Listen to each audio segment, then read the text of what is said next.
आ गया सबका दिल चुराने आ गया।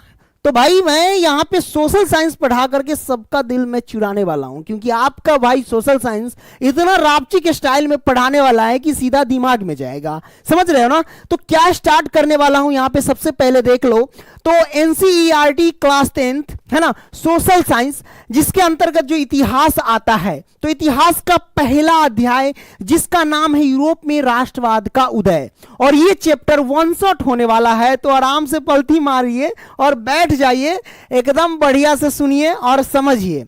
तो चलिए स्टार्ट करते हैं। सबसे पहले इस चैप्टर का नाम देख सकते हैं, यूरोप में राष्ट्रवाद का उदय है। आप सब जानते हैं कि टोटल कितने महादेश है, तो 7 महादेश है। उनमें से यूरोप भी क्या है, एक महादेश है, और जिसके अंतर्गत 44 देश आते हैं। हम लोग तो एशिया महादेश के अंतर्गत आते हैं, क्योंकि भारत एशिया महादेश के अंतर्गत आते हैं। तो वो सब आगे हम चर्चा करेंगे। सबसे पहले जानेंगे कि इस चैप्टर में जो शब्द आते हैं, उन शब्द का अर्थ जो होता है ना, समझना बहुत सारे बच्चे को क्या होता है, मुश्किल लगता रहता है। तो हम क्या करेंगे भाई, शब्द का अर्थ सबसे पहले समझेंगे रावची के स्टाइल में। तो आइए शुरू करते हैं। यहां पे देख सकते हैं मैंने लिख दिया शब्द एवं अर्थ। तो चलिए शुरू करते हैं। सबसे पहले हम जानेंगे जनमत। यहां पे देख सकते हैं जनमत संग्रह, कभी कभी लटपटा जाता है। तो जनमत संग्रह का अर्थ क्या होता है, तो यहां पे मैंने लिख दिया कि किसी मुद्दे पर जनता की राय जानना। जैसे कोई मुद्दा उठाया आपने, है ना, और उसमें पूछो, जनता से पूछो क्या ये चीज जो हो रहा है ये सही हो रहा है या गलत हो रहा है, तो उसमें जनता अपना अपना राय देते, अपना अपना मत देते हैं। समझ रहे हैं ना? तो किसी मुद्दे पर जनता की राय जानना ही क्या कहलाता है, जनमत संग्रह। जन यानी लोग, मत अपना अपना विचार ऐसे कह सकते हैं, है ना। कहते हैं ना कि मतदाता सूची में नाम जोड़ दीजिए, मतलब वोटर लिस्ट में, समझ रहे हैं ना वोट गिराना मतलब मत अपना देना, तो यहां पे अपना विचार देना। तो किसी मुद्दे पर जनता की राय को जानना ही जनमत संग्रह कहलाता है। कोई दिक्कत नहीं ना?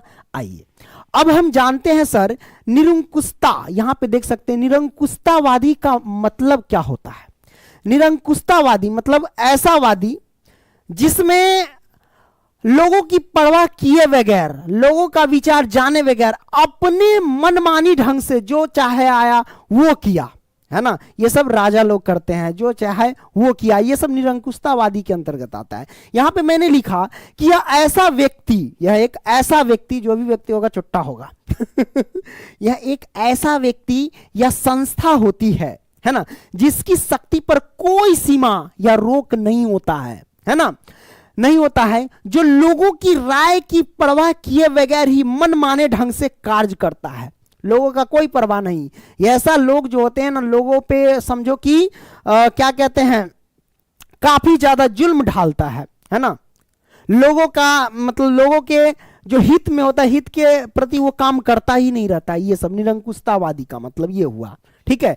ये सब राजा सब ज्यादातर ऐसा होते हैं ये लोग, ठीक है। तो ये आपने बेहतरीन तरीके से समझ लिया निरंकुशतावादी और जनमत संग्रह का मतलब, है ना। नेक्स्ट आगे बढ़ते हैं। आगे हम समझेंगे कल्पना आदर्श, जिसे हम यूटोपिया भी कहते हैं। कल्पना आदर्श मतलब इसमें क्या होता है कि ऐसी विचार है जिसमें कल्पना करते रहते हैं कि हम ये बनेंगे वो बनेंगे, लेकिन इसको वास्तविकता से लेना देना नहीं रहता है। यहां पे देखो मैंने लिखा कि यह एक ऐसा विचार है जिसमें आदर्श या अच्छी बातें इतनी अधिक होती है, इतनी अधिक होती है कि इसका वास्तविक से यानी रियल लाइफ में इसके रूप से साकार होना लगभग असंभव ही होता है रियल लाइफ में। जैसे कि फिल्म वगैरह में देखते रहते हैं, मारता रहता है, ये फेंटा उड़ा के भेज देता है ना। तो वो कल्पना किया है ना उसमें, लेकिन इसको वास्तविकता से कोई लेना देना नहीं होता है, ये असंभव होता है वास्तव में। जैसे देखिए 20 मंजिल पर से हीरो कूद जाता है, लेकिन रियल लाइफ में यह असंभव ही होता है, ठीक है। तो उसी प्रकार से यहां है कि एक ऐसा विचार है, यह ऐसा थॉट है जिसमें आदर्श या अच्छी बातें इतनी अच्छी होती है, इतनी अधिक होती है कि आपको यकीन ही नहीं होगा कि इतनी अच्छी बात हो सकती है क्या, है ना। इतनी अधिक होती है कि इसके वास्तविक से रियल लाइफ से लेना देना समझो कि असंभव होता है। ये आपने समझ लिया। नेक्स्ट अब बात आती है कि राष्ट्रवाद क्या है ना। राष्ट्रवाद, अरे भाई देश के प्रति प्रेम रखना, है ना, स्नेह रखना, लगाव होना, एकदम जुड़ना, ये सब राष्ट्रवाद होता है। ठीक है, जैसे कि आपने देख लिया कि अपने राष्ट्र के प्रति स्नेह, प्रेम, देशभक्ति की भावना को ही हम क्या कहते हैं सर, राष्ट्रवाद कहते हैं। राष्ट्रवाद को ऐसे समझो जैसे पाकिस्तान और हिंदुस्तान का मैच चल रहा है, ठीक है, और पाकिस्तान बॉलिंग कर रहा है समझो, है ना, और बैटिंग कर रहा है क्या, तो हिंदुस्तान यानी भारत, है ना। अब एक बॉल पर 6 रन मारना है भारत को, है ना, तो सबके मन में आएगा, अगर कोई बैटिंग कर रहा है जैसे धोनी, महेंद्र सिंह धोनी बैटिंग कर रहा है, तो सबके मन में आएगा कि मार धोनी मार, छक्का मार, तू मार दे। सबके मन में आएगा कि काश मार देता, काश मार देता, है ना। और जब लग जाता है तो एक बार उछल कूदते हैं, या धोनी ने मार दिया छक्का, एकदम खुश हो जाते हैं, है ना। तो यहां पे क्या हुआ कि अपने देश के प्रति लगाव हुआ, क्योंकि उसमें लगा हुआ। आपने अगर मान लेते आप पाकिस्तान से रहते तो लगाव नहीं होता, क्या पाकिस्तान के हित में जाते नहीं, कितना भी कहे यार भारत हार जाएगा, भारत, लेकिन फिर भी अंदर से एक आत्मा आएगा, मतलब अंदर से एक आवाज आएगी, नहीं भारत जीतना चाहिए। यही तो है अपने देश के प्रति प्रेम रखना, स्नेह रखना, यही सब तो राष्ट्रवाद कहलाता है। जैसे सैनिक है ना, युद्ध हो रहा है मान लो पाकिस्तान हिंदुस्तान में, तो हम युद्ध वो कर रहे हैं, लेकिन अंदर से हम आवाज दे रहे हैं कि नहीं भारत जीतना चाहिए इस युद्ध में, हमारा सैनिक अधिक से अधिक दुश्मनों को मार गिराए, है ना, अंदर से एक आवाज आएगी, है ना। तो यही तो है स्नेह प्रेम अपने देश के प्रति, तो ये सब राष्ट्रवाद कहलाया। क्लियर, आपने समझ लिया। अब देखिए यहां पे मैंने लिखा कि राष्ट्र अर्नेस्ट रेनर के अनुसार समान नस्ल, धर्म, भाषा से बने क्षेत्र को राष्ट्र कहते हैं। क्या कहते हैं, राष्ट्र कहते हैं। अब सब लोग देखिए यहां पे मैंने क्या है, राष्ट्र क्या है, अर्नेस्ट रेनर के अनुसार जो डिफिनेशन मैंने लिखा कि समान नस्ल, है ना, नस्ल, धर्म, भाषा से बने क्षेत्र, मतलब एक जैसा भाषा होना चाहिए, इन सभी में क्या कहलाते राष्ट्र। अब जो कहते रहते हैं कि भारत को हिंदू राष्ट्र घोषित कर दे, तो हिंदू राष्ट्र घोषित करने के लिए क्या होना चाहिए, एक जैसे एक भाषा वाला व्यक्ति होना चाहिए, एक धर्म वाला व्यक्ति होना चाहिए, तब जाकर के वो हिंदू, जैसे हिंदू राष्ट्र मतलब सब हिंदू ही होना चाहिए। क्या होना चाहिए, सब हिंदू ही होना चाहिए। अब भाई मुसलमान भी तो है, सिख भी तो है, ईसाई भी तो है ना, तो हिंदू राष्ट्र घोषित करना मुश्किल है, ये नहीं हो सकता है। अगर होगा तो ये तो बवाल हो जाएगा, कहेगा कि जाओ दूसरे देश में भेजेगा मुसलमान को, है ना, तो ये तो दिक्कत हो जाएगा। तो हिंदू राष्ट्र नहीं हो सकता है घोषित मेरे भाई। अगर ऐसा हुआ तो भाई अगलगी, हंगामा सब हो जाएगा, समझ रहे हैं ना। तो ये आपने समझ लिया। भारत राष्ट्र नहीं है, देखिए मैंने लिख दिया कि भारत राष्ट्र नहीं है क्योंकि यहां पर सामान्य समान भाषा नहीं है, एक जैसा समान भाषा नहीं है। आप स्टेट को चेंज कर लो, है ना, या फिर यहीं पे है जैसे हम सब, हमार ठेठ भाषा है, की रे की करे छे, ए नहीं आना तो मारो दू मुक्का ठीक कह देबो, है ना, तो ये सब बोलते हैं। दरभंगा जी मैथिली बोलती है ना। तो सब में देखिए भाषा अलग अलग हो जाए, स्टेट चेंज कीजिए तो भाषा अलग अलग हो जाते हैं। गुजरात में जाइए गुजराती बोलते हैं, महाराष्ट्र में जाइए तो मराठी बोलते हैं, है ना, तो सबका अलग अलग भाषा हो जाते हैं। नेक्स्ट, यहां पे राष्ट्र राज्य की बात आ रही है, तो राष्ट्र राज्य क्या है, यह एक ऐसा राज्य है जिसके अधिकांश नागरिक, यह एक ऐसा राज्य जिसके अधिकांश नागरिक यानी अधिकांश लोग, है ना, निर्जातीयता, है ना, भाषा, संस्कृति या धर्म के आधार पर एक समान होते हैं, एक समान, एक जैसा होते हैं, है ना। राष्ट्र राज्य में क्या होता है, राष्ट्र राज्य में क्या होता है, एक जैसे, एक धर्म के होते हैं लोग, एक रीति रिवाज होता है ना, एक भाषा होते हैं, है ना। वही बात है यहां पे लिख दिया कि जिसके अधिकांश नागरिक, अधिकांश, मैक्सिमम, है ना, मैक्सिमम लोग जो हैं वो क्या हो जाते हैं, निर्जातीयता होते हैं, मतलब एक जाति के नहीं, एक जाति के होते हैं। मैक्सिमम लोग जो है निर्जातीयता, मतलब कि ये हुआ कि एक जाति के लोग, है ना, अनेक जाति के नहीं होने चाहिए, है ना। भाषा, संस्कृति या धर्म के आधार पर एक समान होते हैं, इस बात को ध्यान रखना। तो ये आपने समझ लिया। जैसे यहां पे मैंने लिख दिया कि फ्रांस में अधिकांश नागरिक फ्रेंच नस्ल के होते हैं और फ्रेंच भाषा बोलते हैं, है ना। तो ये आपने समझ लिया। नेक्स्ट में हम चलें, आगे बढ़ते हैं। अच्छा, क्या भारत राष्ट्र राज्य भारत, इसमें जैसे यहाँ पे मैंने लिखा कि फ्रांस में अधिकांश नागरिक फ्रेंच नस्ल के होते हैं और ये फ्रेंच भाषा बोलते हैं। क्या भारत में समान नस्ल के लोग हैं, समान भाषा के लोग हैं? नहीं है मेरे भाई, है ना। नेक्स्ट आगे बढ़ते हैं। नेक्स्ट हमारे पास है कि बहुराष्ट्रीय वंशानुगत साम्राज्य। बहुराष्ट्रीय वंशानुगत साम्राज्य के बारे में हम जान लेते हैं, इसका मतलब क्या होता है ना। तो यहां पे मैंने लिख दिया कि यह ऐसा राज्य होते हैं, क्या मैंने लिखा कि यह ऐसा राज्य होते हैं जिनमें रहने वाले नागरिक अलग अलग नस्लों धर्मों के होते हैं, है ना, और अलग अलग भाषाएं बोलते हैं, है ना। तो उसे हम क्या कहते हैं? बहुराष्ट्रीय वंशानुगत साम्राज्य बोलते हैं।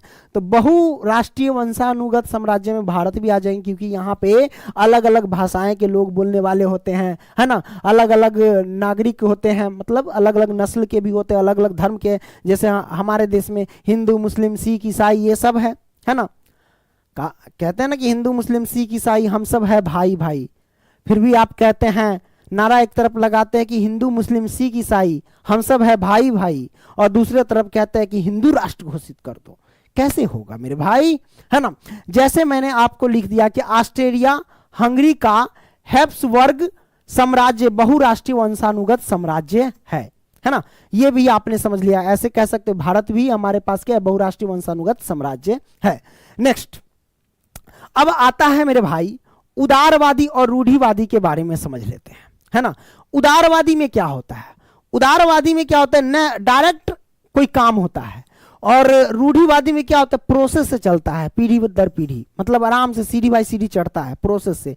जैसे कि आप ये समझो, इसे समझने के लिए उदारवादी में आप समझो कि लव मैरिज, शादी होता है ना, लव मैरिज, है ना।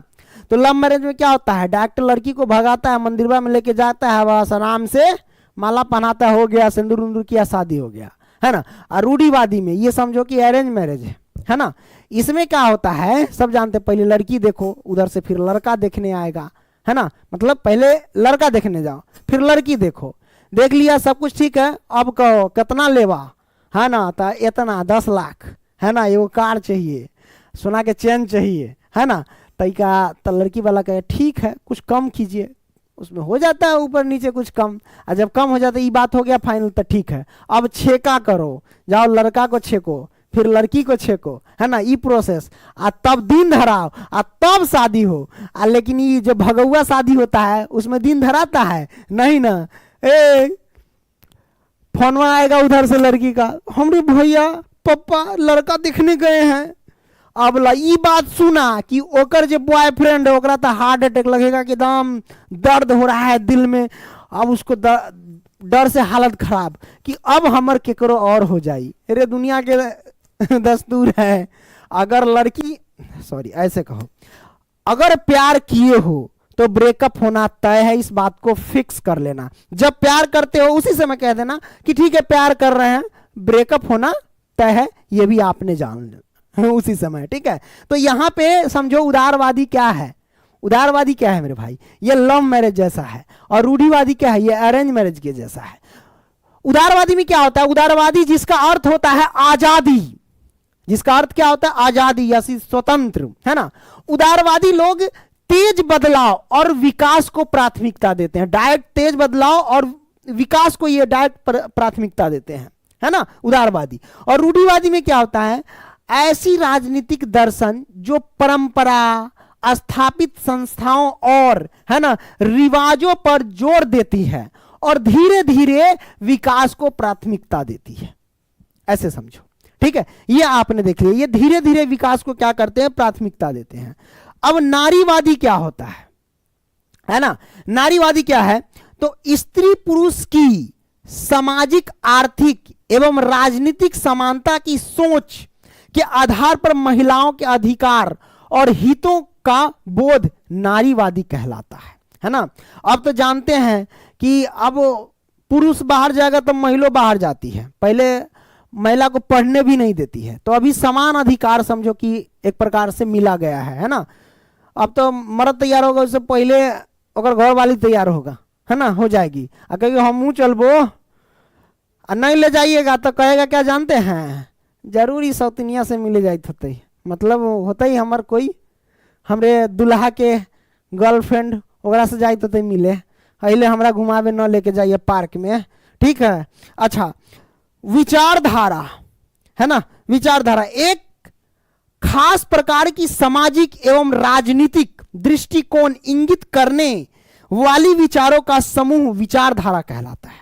विचारधारा जैसे किसी मुद्दे पर आपकी विचार क्या, आपकी राय क्या है ना। जैसे हाल ही में पवन जी से एंकर पूछी थी, कोई महिला एंकर थी, वो पूछी थी उसको टिकट मिला है ना सांसद का, शायद अब वो छोड़ भी दिया हमारे ख्याल से, है ना। तो उनसे पूछा गया था आपका विचारधारा क्या रहेगा, तो उन्होंने बोला मतलब पवन जी ने बोले मीन्स मतलब समझा नहीं। तो कहते हैं कि आप लोगों के लिए क्या करेंगे, है ना, आप क्या विकास करेंगे, है ना, आपका मुद्दा क्या रहेगा। तब कहते देखिए हम जहां से हैं विकास तो होगा ही, ये तो फिक्स है। देखिए और कुछ ज्यादा जानता नहीं हूं, आप हमसे सिंगिंग के बारे में पूछ सकते हैं, है ना, ऐसे पवन जी बोल रहे थे। तो होता है अब पढ़ाई से उनका ताल्लुक हट चुका है ना, वो छोड़ चुके हैं, तो हो सकता है इसमें लाइन में नहीं आए तो इसलिए नॉलेज नहीं है ना, या फिर घबरा गए अचानक टिकट मिलने के बाद है ना। तो ये आपने समझ लिया। तो विचारधारा, आपकी विचारधारा क्या है, आपकी राय क्या है, आप जब आएंगे सत्ता में तो क्या विकास करेंगे, इसके बारे में बताना है ना। स्कूल में जानते हैं कि टीचर लोग सही समय पे नहीं पहुंचते हैं, उस पर कार्रवाई करेंगे, है ना। ब्लॉक में दलाली ज्यादा गिरी होता है, दलाली को कम करेंगे, है कि नहीं। जमीन विभाग में ज्यादा एक ही जमीन को दो बार रजिस्ट्री कर देता है, इस पर निगरानी रखवाएंगे, है ना। कोशिश करेंगे कि दाखिल खारिज जिस दिन मतलब रजिस्ट्री होता है उसी दिन या अगले दिन दाखिल खारिज भी हो जाए, ऐसा कुछ काम करेंगे, है ना। इस सब पर देखेंगे, ध्यान देंगे, रोड वगैरह बनवाएंगे बढ़िया से है ना। तो ये सब आप बोल सकते हैं, आपकी विचारधारा जब सत्ता में आएंगे तो, है ना। तो आगे बढ़ते हैं, नेक्स्ट क्रांतिकारी के बारे में जान लेते हैं सर। क्रांतिकारी, यहां पे मैंने लिखा क्रांतिकारी क्या है। क्रांतिकारी मतलब आंदोलन, जो किसी चीज के लिए आंदोलन करता हो, है ना, कि हमारी मांगे पूरी करो, हमारी मांगे पूरी करो, हमें गर्लफ्रेंड चाहिए, लड़की कहेगी हमें बॉयफ्रेंड चाहिए हमारी मांगे पूरी करो। वो गाना निकाल दिया, रसियन बंटवा देंगे राशन में। अब भाई आने दो हमको शासन में, रसियन बंटवा देंगे राशन में। ओ भाई ये गायक को तो हमको लगता है क्या कट, अच्छा बिजली कट गया, तोपों की सलामी दे देनी चाहिए, है ना कोई बात नहीं, निकालने तो ये सब फनी में रख सकते हो। तो क्रांतिकारी या स्थापित परंपराओं, संस्थाओं, विचारों और समान, है ना, शासन, सॉरी विचारों और शासन को एक झटके में बदलने का प्रयास करते हैं और इसके लिए हिंसा, है ना, धम की मृत्यु भी करते हैं, जैसे मेजनी और गैरीवाल्डी। अच्छा, मेजनी गैरीवाल्डी इसका भी मृत्यु हुआ था, है ना। तो मतलब अगर हम कोई आंदोलन करते हैं कि हमारी मांगे पूरी करो, है ना, तो इसके लिए, है ना, किसी चीज को पूरा करने के लिए चाहे हमको धमकी देना पड़े या किसी की मृत्यु हो जाए, है ना, ये भी करने के लिए तैयार है। यही सब क्रांतिकारी होते हैं, ठीक है, ये आपने समझ लिया। नेक्स्ट, अब बात आते हैं, हम जो पढ़ रहे थे यूरोप में राष्ट्रवाद का उदय, है ना। तो सब जानते हैं कि यूरोप क्या है, यूरोप महादेश है। महादेश किसे कहते हैं, जब कई देश मिलकर के एक देश का निर्माण करते हैं तो उसे हम महादेश कहते हैं, है ना। उसी तरीके से यूरोप भी क्या है, हमारे पास महादेश है। अब आपसे जब क्वेश्चन पूछा जाएगा कि टोटल कितने महादेश है, तो आप कहेंगे सर 7 महादेश है। महादेश को ही हम क्या कहेंगे, महाद्वीप कहेंगे। तो इसे ऐसे पूछेगा कि टोटल कितने महादेश है, तो आप कहेंगे 7, या ऐसे पूछे कि कितने महाद्वीप है, तो भी आप कहेंगे 7। इस बात को ध्यान रखना, ठीक है। तो यहां पे देख सकते हैं कौन कौन महादेश है। एशिया महादेश, अफ्रीका महादेश, उत्तरी अमेरिका महादेश, दक्षिणी अमेरिका, अंटार्कटिका महादेश, यूरोप महादेश और ऑस्ट्रेलिया महादेश, है ना। तो ये सारे के सारे महादेश हैं, 7 महादेश हैं। अब इससे क्वेश्चन ऐसे बनेंगे कि सबसे बड़ा महादेश कौन है, तो आप कहेंगे सर एशिया महादेश सबसे बड़ा महादेश है। सबसे छोटा महादेश कौन है, तो ऑस्ट्रेलिया महादेश जो है वो सबसे छोटा महादेश है। अब बात आती है, अगर आपसे कोई पूछे, आप भारत में है ना, अगर आपसे कोई पूछे कि भारत किस महादेश के अंतर्गत आता है ना, तो आप कहेंगे सर भारत जो है एशिया महादेश के अंदर आता है ना। अब मैं आपसे पूछूंगा कि एशिया महादेश में टोटल कितने देश है, तो आप कहेंगे 48 देश है। अफ्रीका में कितने देश है, तो 54 देश है ना। उत्तरी अमेरिका में कितने हैं, तो 23 देश है। दक्षिणी अमेरिका में कितने हैं, 12 देश है। अंटार्कटिका में कितने देश है, तो वहां देश बना ही नहीं है, 0 है। यूरोप में कितने देश है, तो 44 देश है। और ऑस्ट्रेलिया में कितने हैं, तो 14 देश है। ये आपने क्लियर कर लिया मेरे भाई। हेलो हेलो हो सर जी, हेलो हेलो, कहीं आवाजों ना गायब हो जाए। अच्छा ठीक है, अभी ब्लिंक तो नहीं कर रहा है, रहने देते हैं। बैटरियों देखना पड़ता है, कभी आवाज गायब हो जाएगा, डाउन हो जाएगा। तो अब इसी से मिलता जुलता कि अगर आपसे कोई पूछेगा महासागर कितने हैं सर, तो आप कहेंगे 5 महासागर है। टोटल महासागर कितने हैं सर, तो 5 महासागर हैं। कौन कौन महासागर है, तो प्रशांत महासागर, अटलांटिका महासागर, हिंद महासागर, दक्षिणी महासागर, है ना, आर्कटिका महासागर। तो ये हमारे पास 5 महासागर है, जिनमें से सबसे बड़ा महासागर कौन है, तो प्रशांत महासागर सबसे बड़ा महासागर है। और सबसे छोटा महासागर कौन है सर जी, तो आप कहेंगे आर्कटिक महासागर है, जो कि सबसे छोटा महासागर है। क्लियर, ये आपने बेहतरीन तरीके से समझ लिया। अब क्या करेंगे सर, नेक्स्ट की ओर चलेंगे। अब यहां पे देखिए, जैसे हम पढ़ क्या रहे हैं, यूरोप में राष्ट्रवाद का उदय, यही ना पढ़ रहे थे, यूरोप में राष्ट्रवाद का उदय, है ना। तो यूरोप में राष्ट्रवाद का उदय सबसे पहले कहां से हुआ, तो आप कहेंगे सर फ्रांस से। ये जो आप देख रहे हैं ये फ्रांस है। सबसे पहले यूरोप में राष्ट्रवाद का उदय कहां से हुआ, फ्रांस में हुआ। ठीक है, फ्रांस में अगर आपसे कोई पूछेगा कि फ्रांसीसी क्रांति कब शुरू हुई, तो आप कहेंगे 1789 ईस्वी में फ्रांसीसी क्रांति शुरू हुई थी। इस बात को ध्यान रखना। ठीक है, तो ये आपने क्लियर कर लिया। अब देखो, सब यूरोप में राष्ट्रवाद का उदय, है ना, यूरोप में राष्ट्रवाद का उदय मतलब राष्ट्रवाद के बारे में, राष्ट्र के प्रति प्रेम, है ना, स्नेह, ये सब सबसे पहले उदय कहां से हुआ, तो फ्रांस से। उसके बाद है ना ऑटोमन साम्राज्य है ना, नॉर्वे है ना, उसके बाद हंगरी है ना, बुल्गारिया है, क्या है, रोमानिया है, सर्बिया है, ऑस्ट्रिया है, ये सब है ना। तो ये सब आते हैं हमारे पास, है ना। इस सब में क्या हुआ, क्रांति की चिंगारी निकल चुकी थी फ्रांस से, है कि नहीं, 1789 ईस्वी में। तो ये आपने देखा, तो सबसे पहले याद रखना फ्रांस से ही शुरू हुआ था। यूरोप में राष्ट्रवाद का उदय जो है वो फ्रांस से ही शुरू हुआ था, है ना। अब हम क्या करते हैं, आगे बढ़ते हैं। अब जब आप बुक खोलेंगे तो बुक में ये पहला चित्र आपको नजर आएंगे। इस चित्र के बारे में जान लेते हैं, इस चित्र में क्या दिए गए हैं, इन सब के बारे में जान लेते हैं, है ना। ऊपर चित्र में देखेंगे देवता लोग भी नीचे देखने के लिए, ये दृश्य देखने के लिए आए हुए हैं। देखिए ऊपर ये सब क्या है, देवता लोग हैं, है ना। अच्छा, सबसे पहले हम जानते हैं ये चित्र किसका है, तो फ्रेडरिक सरयू का है ना। तो फ्रेडरिक सरयू का ये चित्र है, ये कब तैयार किया गया था, तो 1848 ईस्वी में तैयार किया गया था। तो यहां पे मैंने लिखा कि फ्रेडरिक सरयू द्वारा 1848 में तैयार किए गए 4 चित्रों की श्रृंखला का पहला चित्र कौन है ना, पहला चित्र ये है। उन्होंने, अगर आपसे कोई पूछेगा कि 1848 ईस्वी में फ्रेडरिक सरयू कितने चित्र तैयार किए थे, 4 चित्र तैयार किए थे, उसमें से ये पहला चित्र है। तो इन चित्र के बारे में समझेंगे, है ना। यहाँ पे मैंने लिख दिया कि चित्रकार कहाँ के थे, तो फ्रांस के थे। इसलिए मैंने लिख दिया कि फ्रांसीसी चित्रकार थे जिसका नाम फ्रेडरिक सरयू था, है ना, सोरयू, है ना, इससे कह सकते हैं। यहाँ पे मैंने लिख दिया कि इस चित्र में यूरोप और अमेरिका, याद रखना इस चित्र में क्या है, यूरोप और अमेरिका के सभी आयु मतलब बच्चा, है ना, बुजुर्ग, जवान, है ना, ये सब आयु का मतलब सभी वर्ग के आयु, मतलब बच्चा, है ना, जवान, है ना, बुढ़िया, बुढ़ा ये सब आए थे, है ना। तो इस चित्र में यूरोप और अमेरिका के सभी आयु, यहाँ पे देख सकते हैं इसमें, है ना, इस चित्र में सभी आयु और सभी वर्गों के स्त्री पुरुष को दिखाया गया है इस चित्र में, यहाँ पे, है ना। और सबकी पहचान अपनी अपनी झंडा से हो रही है।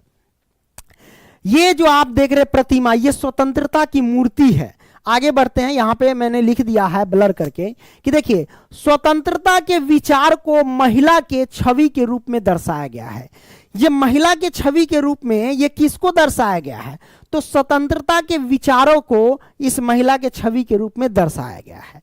अब इस महिला के हाथ में क्या है? इस महिला के हाथ में यहां पे जो आप देख रहे हैं, ये ज्ञान की मशाल है।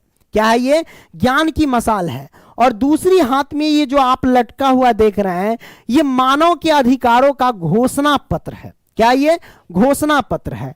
आगे बढ़ते हैं, यहां पे देखेंगे मैंने लिखा कि इस चित्र में विश्व के अलग अलग देशों से आए हुए लोगों की पहचान झंडा और राष्ट्रीय पोशाक से हो रही है। मतलब विश्व के जहां से लोग सब आए हुए हैं यहां पे, है ना, उसकी पहचान राष्ट्रीय पोशाक और झंडा से हो रही है। जैसे कि अगर हम तिरंगा झंडा लेकर के किसी भीड़ में जाएंगे तो क्या कहेगा कि ये भारतीय है कि नहीं? कहेगा कि नहीं? तो वही बात मैंने लिखा कि सबकी जो पहचान है पोशाक से और उसकी झंडे से हो रही है। ठीक है, यहां पे देखेंगे ये स्वतंत्रता की मूर्ति है। इसमें से लोग यहां से आप देख रहे हैं लाइन लगे हुए, ये सब लोग घूम घूम करके आ रहे हैं अपना अपना झंडा लेकर के, है ना। ये सब अगर ज्ञान, ये स्वतंत्रता की मूर्ति को जब पार कर लेते हैं तो समझ जाओ कि ये सब एक आजाद हो गए। ये सब क्या हो जाएंगे? आजाद हो जाएंगे, ऐसे समझो। ठीक है, तो यहां पे मैंने लिखा कि ये स्वतंत्रता की मूर्ति है। यहां पे झंडों से पहचान हो रही सबकी। जैसे फ्रांस, ये सब ये वाले झंडे पर जो उठा करके रखे, ये फ्रांस है, सबसे आगे फ्रांस वाले लोग हैं, उसके बाद जर्मनी है, उसके बाद ऑस्ट्रिया है, ऐसे करके चला गया है। सब अपने अपने झंडे से पहचान सबकी हो रही है। यहां पे मैंने लिखा कि जर्मन लोगों के बाद, है ना, क्या है? जर्मन लोगों के बाद क्या है? कौन कौन है? ऑस्ट्रिया। जैसे कि जर्मन लोगों के बाद क्या? ऑस्ट्रिया है ना। तो जर्मन लोगों के बाद ऑस्ट्रिया के लोग हैं, है ना। 2 सिसिलियों की राजशाही लोम्बार्डी है, पोलैंड है, इंग्लैंड है, आयरलैंड है, हंगरी है और रूस के लोग हैं इसमें। ठीक है, तो ये आपने बेहतरीन तरीके से समझ लिया। इसमें ऐसे लोग सब आए हुए हैं। ऊपर ये दृश्य देखने के लिए देवता लोग भी आए हुए हैं, ऐसा चित्र में दर्शाया गया। फ्रेडरिक सरयू ने ऐसा दर्शा दिया गया है ना। ईसा मसीह है यहाँ पे। नेक्स्ट, अब बात आती है यहां पे कि यूरोप में राष्ट्रवाद का क्रमित विकास के बारे में हम जान लेते हैं। यहां पे देख सकते हैं फ्रांसीसी क्रांति 1789 ईस्वी में हुई थी। वही हम बात करते हैं नागरिक संहिता, जिसे नेपोलियन संहिता भी कहते हैं, वो 1804 ईस्वी में हुई थी, है ना। वियना की संधि 1815 ईस्वी में हुई थी। और उदारवादियों की क्रांति जो है वो 1848 ईस्वी में, है ना। और जर्मनी का एकीकरण जो हुआ था, एकीकरण का मतलब समझ रहे हैं? एकीकरण का मतलब होता है जोड़ना। जैसे कि आप 2-3 गांव जोड़ करके एक गांव बना देते हैं, उसी तरीके से 3 राज्य, 4 राज्य, 5 राज्य, ये सब जोड़ करके एक राज्य तैयार कर देना, ये सब एकीकरण होता है। तो एकीकरण का अर्थ होता है जोड़ना, है ना। 1866 से 1871 ईस्वी तक इटली का एकीकरण चला। जर्मनी का एकीकरण जो है 1866 से 1871 ईस्वी तक चला। और वहीं हम बात कर लेते हैं इटली का एकीकरण जो है 1859 ईस्वी से 1871 ईस्वी तक चला था। ठीक है, आइए इन सभी के बारे में जानते हैं। सबसे पहले इनके बारे में, ये क्या है? ये जो है इनका नाम लुई 16वां है। क्या है? लुई 16वां है ना। लुई 16वां के बारे में जान लेते हैं, ये कैसा है। ये जो आप देख रहे बड़ी हरामी टाइप का है भाई, ये निरंकुशतावादी है, ये है ना, बड़ी डेंजर है। लोगों का परवाह किए बगैर ये अपना मनमाने ढंग से काम करता रहता है ना। इसीलिए तो 73 को, लुई 16वां को, यहाँ जहां रहता था वहां के नागरिक फांसी पे लटका दिया, बवाले खड़ा हो गया था। आइए ना पढ़ते हैं। यहाँ पे लिख दिया मैंने कि आज के समय में यूरोप में टोटल कितने देश आते हैं? यूरोप में 44 देश हैं। कितने हैं? 44 देश हैं। 1850 से पहले, है ना, निरंकुशवाद शासन चल रहा था। 1850 से पहले कौन सा वाद चल रहा था? निरंकुशवाद शासन चल रहा था। निरंकुशवाद का मतलब समझ रहे हैं कि लोगों की परवाह किए बगैर ही अपने मनमाने ढंग से कार्य करना, है ना। लोगों के हित में ये नहीं सोचता था, है ना। लोग मरे कटे जो भी हो, घंटा फर्क किसको पड़ता है ना। तो निरंकुशवाद शासन चल रहा था। वहां के लोग राजाओं का दुराचारी से परेशान होकर, इसके दुराचारी से परेशान होकर क्रांति कर दी। क्या कर दी? क्रांति कर दी। और सबसे पहला, है ना, क्रांति फ्रांस में हुआ था। इस बात को ध्यान रखना। अगर आपसे कोई पूछे कि सबसे पहला क्रांति कहां हुआ था, तो आप कहेंगे फ्रांस में हुआ था। कहां हुआ था? फ्रांस में हुआ था। इस बात को ध्यान रखना, ठीक है। तो वही बात है, होकर क्रांति कर दी। और सबसे पहला क्रांति फ्रांस में हुआ था, है ना, हुआ था। उस समय फ्रांस के राजा लुई 16वां था। उस समय फ्रांस के राजा कौन था? यही इसका नकवा कथी तक है मारो दू फेर ठीक कर देबो, हिरवे में नहीं छे। भारत के ना है निवासी, ध दे नाके तोड़ देबो तो हरम। तो फ्रांस के राजा लुई 16वां था, जो कि बहुत ही ज्यादा अत्याचारी था। ये बहुत ही ज्यादा क्या था? अत्याचारी था, है ना। तो इसके अत्याचारी था, तो अत्याचार से पीड़ित होकर के फ्रांस के नागरिक जो था वो 1789 में, है ना, लुई 16वां को क्या कर दिया? फांसी पर लटका दिया। क्या कर दिया? लुई 16वां को फांसी पर लटका दिया। तो अगर आपसे कोई पूछे कि लुई 16वां को फांसी पर कब लटकाया गया, तो आप कहेंगे 1789 ईस्वी में। मतलब 1789 ईस्वी में इनकी मृत्यु हो गई, है ना, देहांत हो गई। क्लियर? हाँ, अब ज्यादा करोगे तो फांसी पे लटकाएगा ही। तो जब फांसी पे लटका दिया तो मर गया। तो वहां पे शासन करने वाला कोई नहीं था, है ना, कोई नहीं था। तो यहां पे मैंने लिख दिया कि 1789 से लेकर के 1799 तक फ्रांस पर किसी का राज नहीं था, है ना, किसी का शासन नहीं था। तो भाई राज तो किसी को करना होगा ना, चलाने के लिए देश को, है ना। तो लोकतांत्रिक देश बन गया था। क्या बन गया था? जब राज नहीं था तो क्या बन गया? लोकतांत्रिक देश बन गया। क्या बन गया? लोकतांत्रिक देश बन गया, है ना। अब हम क्या करते हैं? लोकतांत्रिक देश समझ रहे हैं, लोगों का बात चलना, है ना, लोगों का विचार चलना, है ना। लोग अभी जैसे आप देखते रहते हैं, है ना, न्यूज सब पे आता रहता है कि यह इस देश में लोकतंत्र की हत्या हो रही, ना, कहता रहता है लोकतंत्र की हत्या हो रही। इसका मतलब क्या हुआ? कि लोगों का परवाह नहीं कर रहा है, कानून के नियमों का पालन नहीं हो रहा है ना। लोग क्या आंदोलन कर रहे हैं उसका कोई परवाह नहीं, क्या मांग रहे हैं, क्या उसकी मांग है, कोई पूरा नहीं करता है ना। अपने मनमानी ढंग से सबको अपने काम में लगा देता है। या फिर अगर कोई आवाज उठाता है ना, तो सीबीआई, ईडी ये सब लगा करके जेल में ठूंस देता है ना। किसान के खिलाफ, मतलब किसान के लिए अगर कोई आंदोलन करता है ना, तो देखते हैं कीलुल बिछा देता है किसान के लिए, है ना। तो यहाँ पे क्या हो रही है? लोकतंत्र की यहाँ पे हत्या हो रही है ना। हम किसी नेता के विरुद्ध नहीं जा रहे हैं, हम एक बात बोल रहे हैं समझाने के लिए। अगर ऐसा हो रहा है तो समझना कि लोकतंत्र की हत्या हो रही है, क्योंकि वहां लोगों का विचार नहीं सुना जा रहा है, लोगों की बातों को नहीं सुना जा रहा है। ठीक है, ये आपने समझ लिया। आगे बढ़ते हैं। फ्रांसीसी क्रांति की शुरुआत 1789 से हुआ। फ्रांसीसी क्रांति की शुरुआत कब से हुआ? 1789 ईस्वी से हुआ। वहां के लोग ने वहां राजतंत्र को खत्म करके प्रजातंत्र लाया। राजतंत्र को, मतलब राजतंत्र में क्या होता है? राजतंत्र में राजाओं की बात चलती है ना। राजतंत्र में राजाओं की बात चलती है, राजा जो सुनाएगा वही होगा। तो राजतंत्र को क्या किया गया? खत्म कर दिया गया। राजतंत्र को खत्म करके क्या लाया गया? प्रजातंत्र लाया गया। उस समय जैसे कि लोकतंत्र होता है ना, उसी तरीके से उस समय प्रजातंत्र का मतलब ये हुआ कि प्रजा की बात चलना। प्रजा यानी जनता, प्रजा ही हुआ, है ना। उनकी बात सुनना, है ना, उनके कहने अनुसार चलना, है ना, कि उनकी बात अगर सही है तो उनके हिसाब से चलना। तो ये सब प्रजातंत्र, है ना, प्रजा की बात को सुनना। तो प्रजातंत्र लाया जाए, है ना, लाया गया। और सामूहिक पहचान बनाने के लिए कदम उठाया जो निम्नलिखित है। तो कौन कौन कदम उठाया यहां पे देख सकते हैं। पहला जो है प्रत्येक राज्य में एक स्टेट जनरल चुना गया, उसका नाम बदलकर असेंबली रख दिया गया।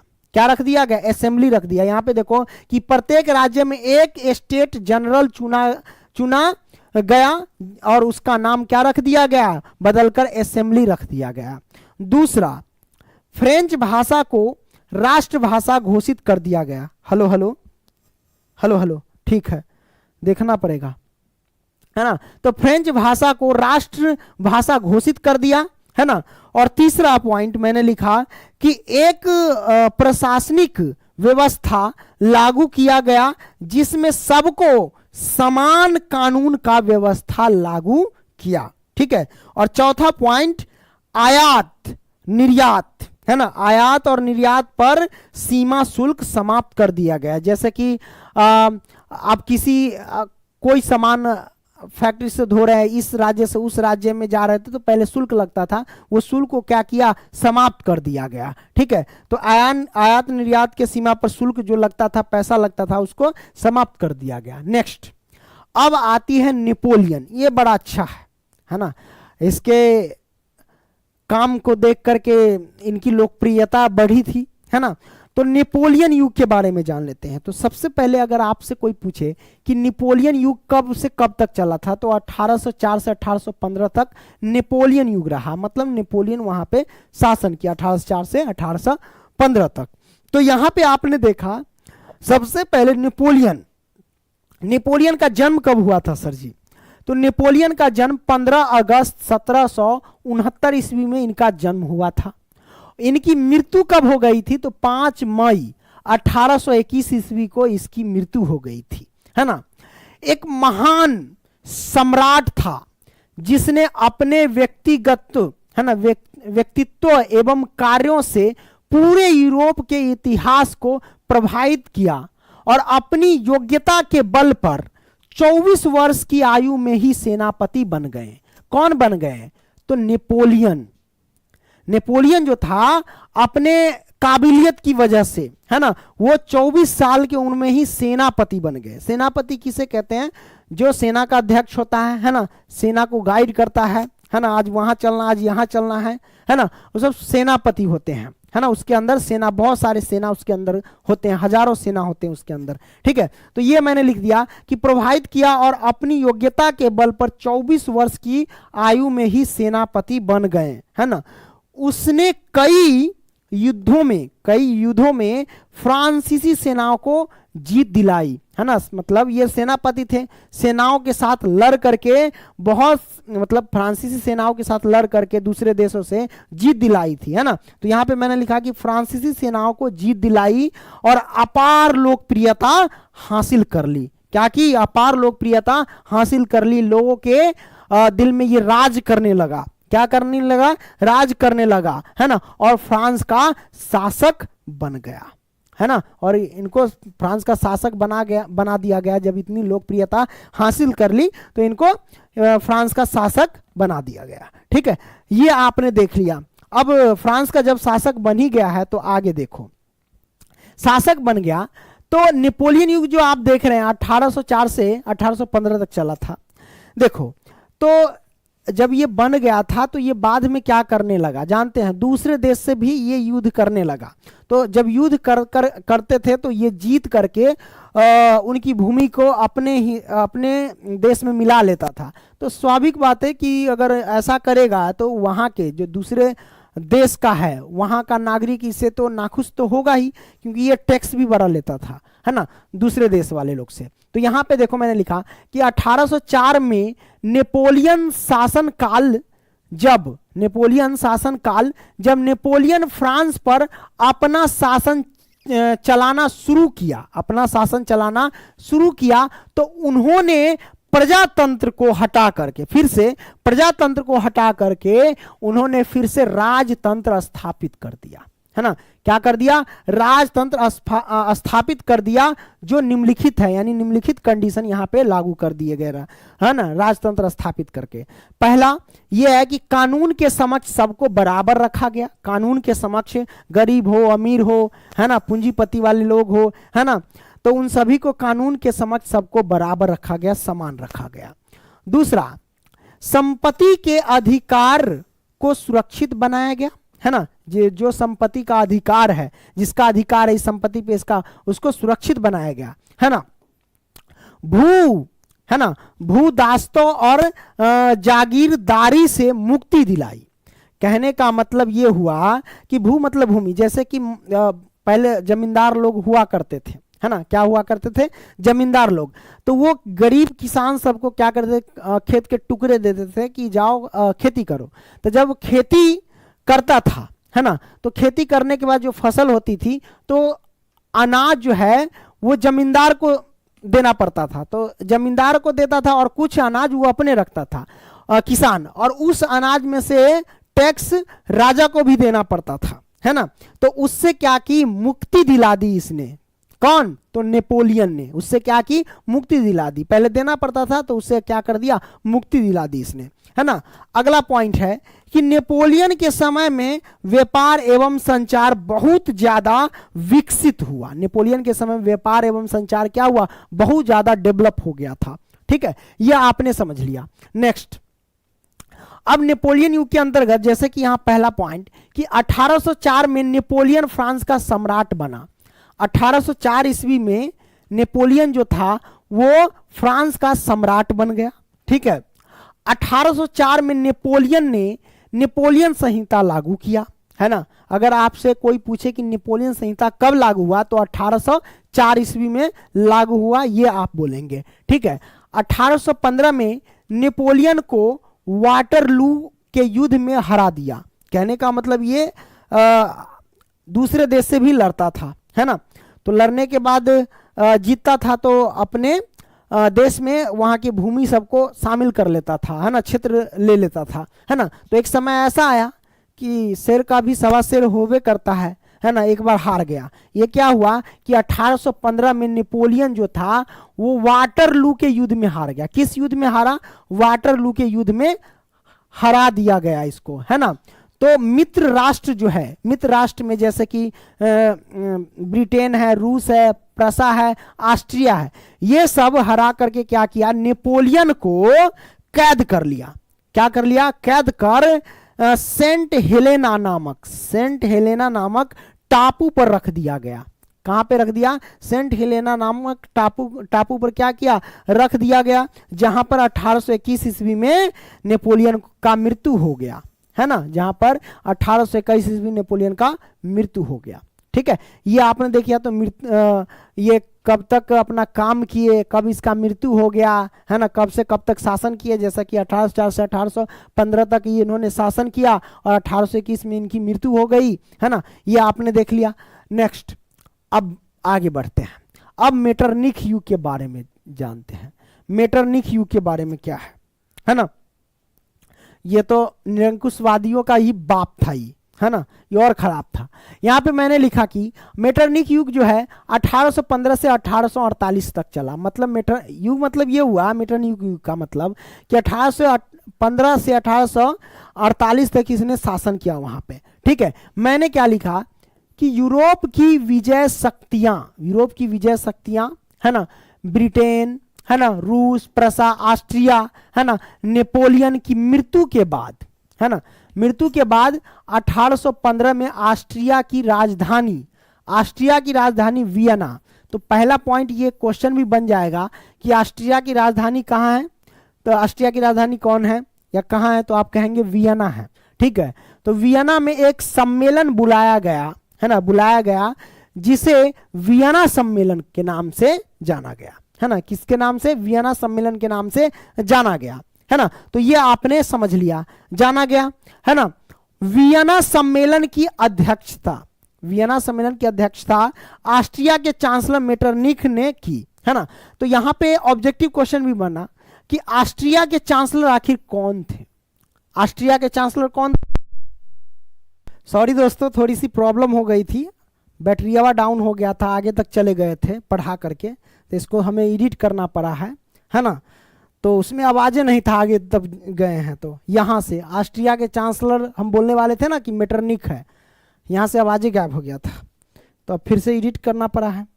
चलिए यहाँ पे देखो वियना सम्मेलन की अध्यक्षता ऑस्ट्रिया के चांसलर मेटरनिख ने की, है ना। मतलब ये हुआ कि ऑस्ट्रिया के चांसलर कौन थे, अगर आपसे कोई पूछेगा तो आप कहेंगे मेटरनिख था।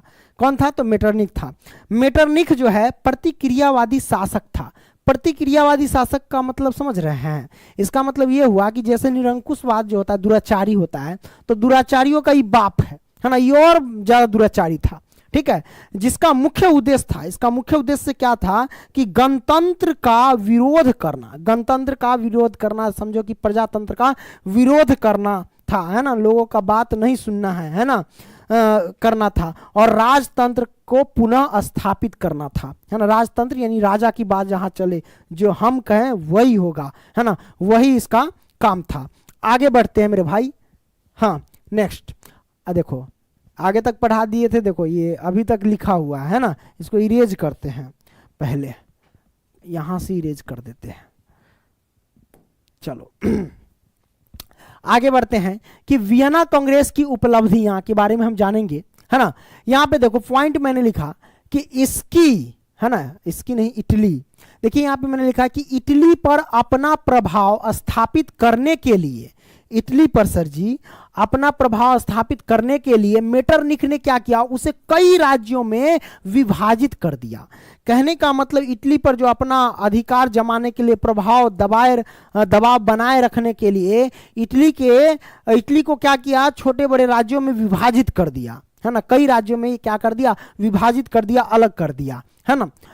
अगला पॉइंट है कि सिसिली और नेपल्स के प्रदेश बुर्बो वंश के सम्राट, है ना, फर्डिनेंड, है ना, फर्डिनेंड को दे दिया। किसको दे दिया? फर्डिनेंड को दे दिया। रोम और उसके आसपास के सभी राज्य को पोप यानी चर्च के पुजारी को दे दिया, है ना। अब यहां पे देखिए कहता है कि लोम्बार्डी, है ना, लोम्बार्डी और वेनेशिया, है ना, लोम्बार्डी और वेनेशिया पर ऑस्ट्रिया की प्रभुता कायम हुआ, है ना, प्रभुता कायम हुआ। जेनेवा और फिडमाउंट के राज्य में शामिल कर दिया। उसके बाद अगला पॉइंट है कि जर्मनी में 39 रियासत को संघ पर ऑस्ट्रिया का अधिकार कायम कर दिया। देन अगला पॉइंट है कि मेटरनिख हर हाल में चाहता था कहीं पर भी राष्ट्रवाद की भावना नहीं आए, यानी कहीं भी देश के प्रति प्रेम न रखे, है ना। वही बात है कि राष्ट्रवाद की भावना नहीं आए। नेक्स्ट आगे बढ़ते हैं, फ्रांस पर शासन के बारे में जान लेते कि फ्रांस पर शासन कौन कितने वर्ष से कितने तक किया था, है ना, देख लेते हैं। देखिए लुई 14वां जो था, है ना लुई 14वां, लुई 15वां, और कोई नाम तो मिलता नहीं है, वही नाम रखते जा रहा है ना। तो देखिए लुई 14वां जो था, है ना, 1683 ईस्वी से 1715 ईस्वी तक शासन किया। और ये जब शासन किया तो क्या रखता था, ये अपने आप को समझता कि मैं ही राजा हूं और राज्य भी मैं ही हूं, यही समझता था, है ना। और लुई 15वां जो था ये 1715 से 1774 ईस्वी तक क्या किया, मेरे से अच्छा कोई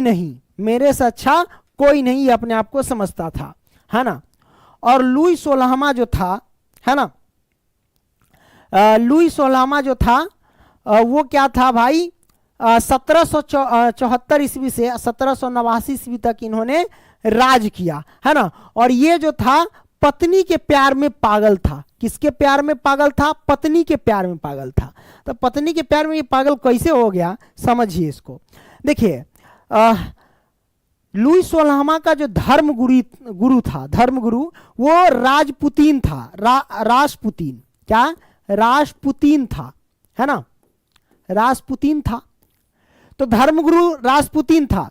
तो राजपुतीन और इसकी पत्नी लुई 16वां की पत्नी का नाम था जरीना। क्या नाम था? जरीना। अब इन दोनों में क्या था? चक्कर चल गया। दोनों में क्या हुआ? चक्कर चल गया, प्रेम चल गया, है ना। तो ये बात जो था ये फैल गया जनताओं में, है ना, प्रजाओं में फैल गया।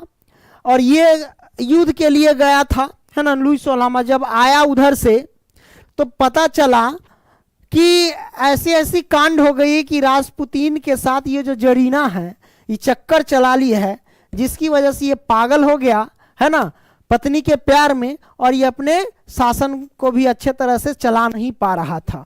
ठीक है, ये आपने समझ लिया। फ्रांस का नागरिक है ना, फ्रांस का नागरिक 1789 से 1804 ईस्वी तक है ना, क्या मैंने लिख दिया,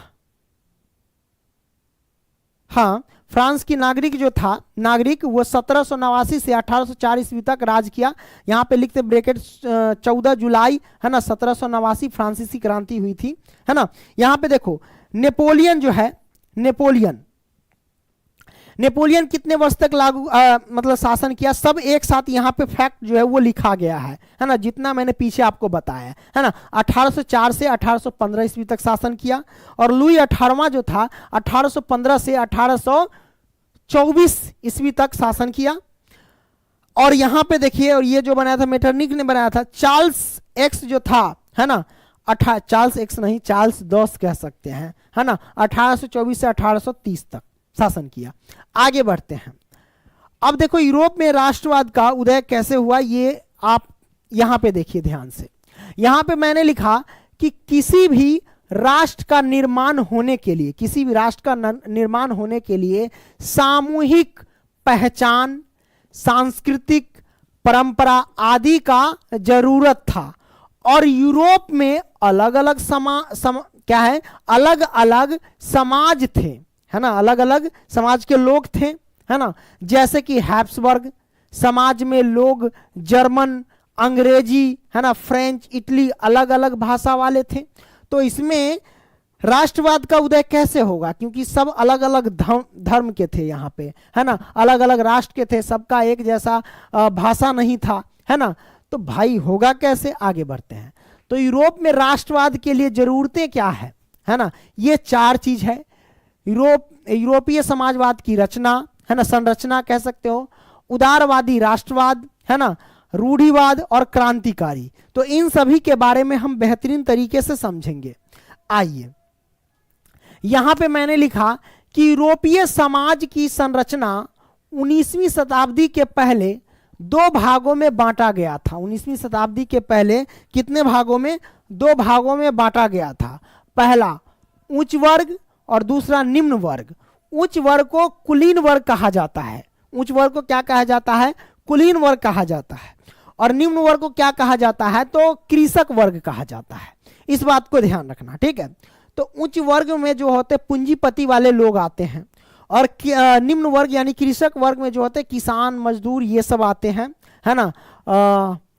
तो ये आपने समझ लिया। अब देखो इसको पढ़ते हैं कि उच्च वर्ग में कम जनसंख्या था। उच्च वर्ग में क्या था, अमीर लोग जो होते हैं ना वो ज्यादा कम ही होते हैं, अमीर लोग कम ही होते हैं।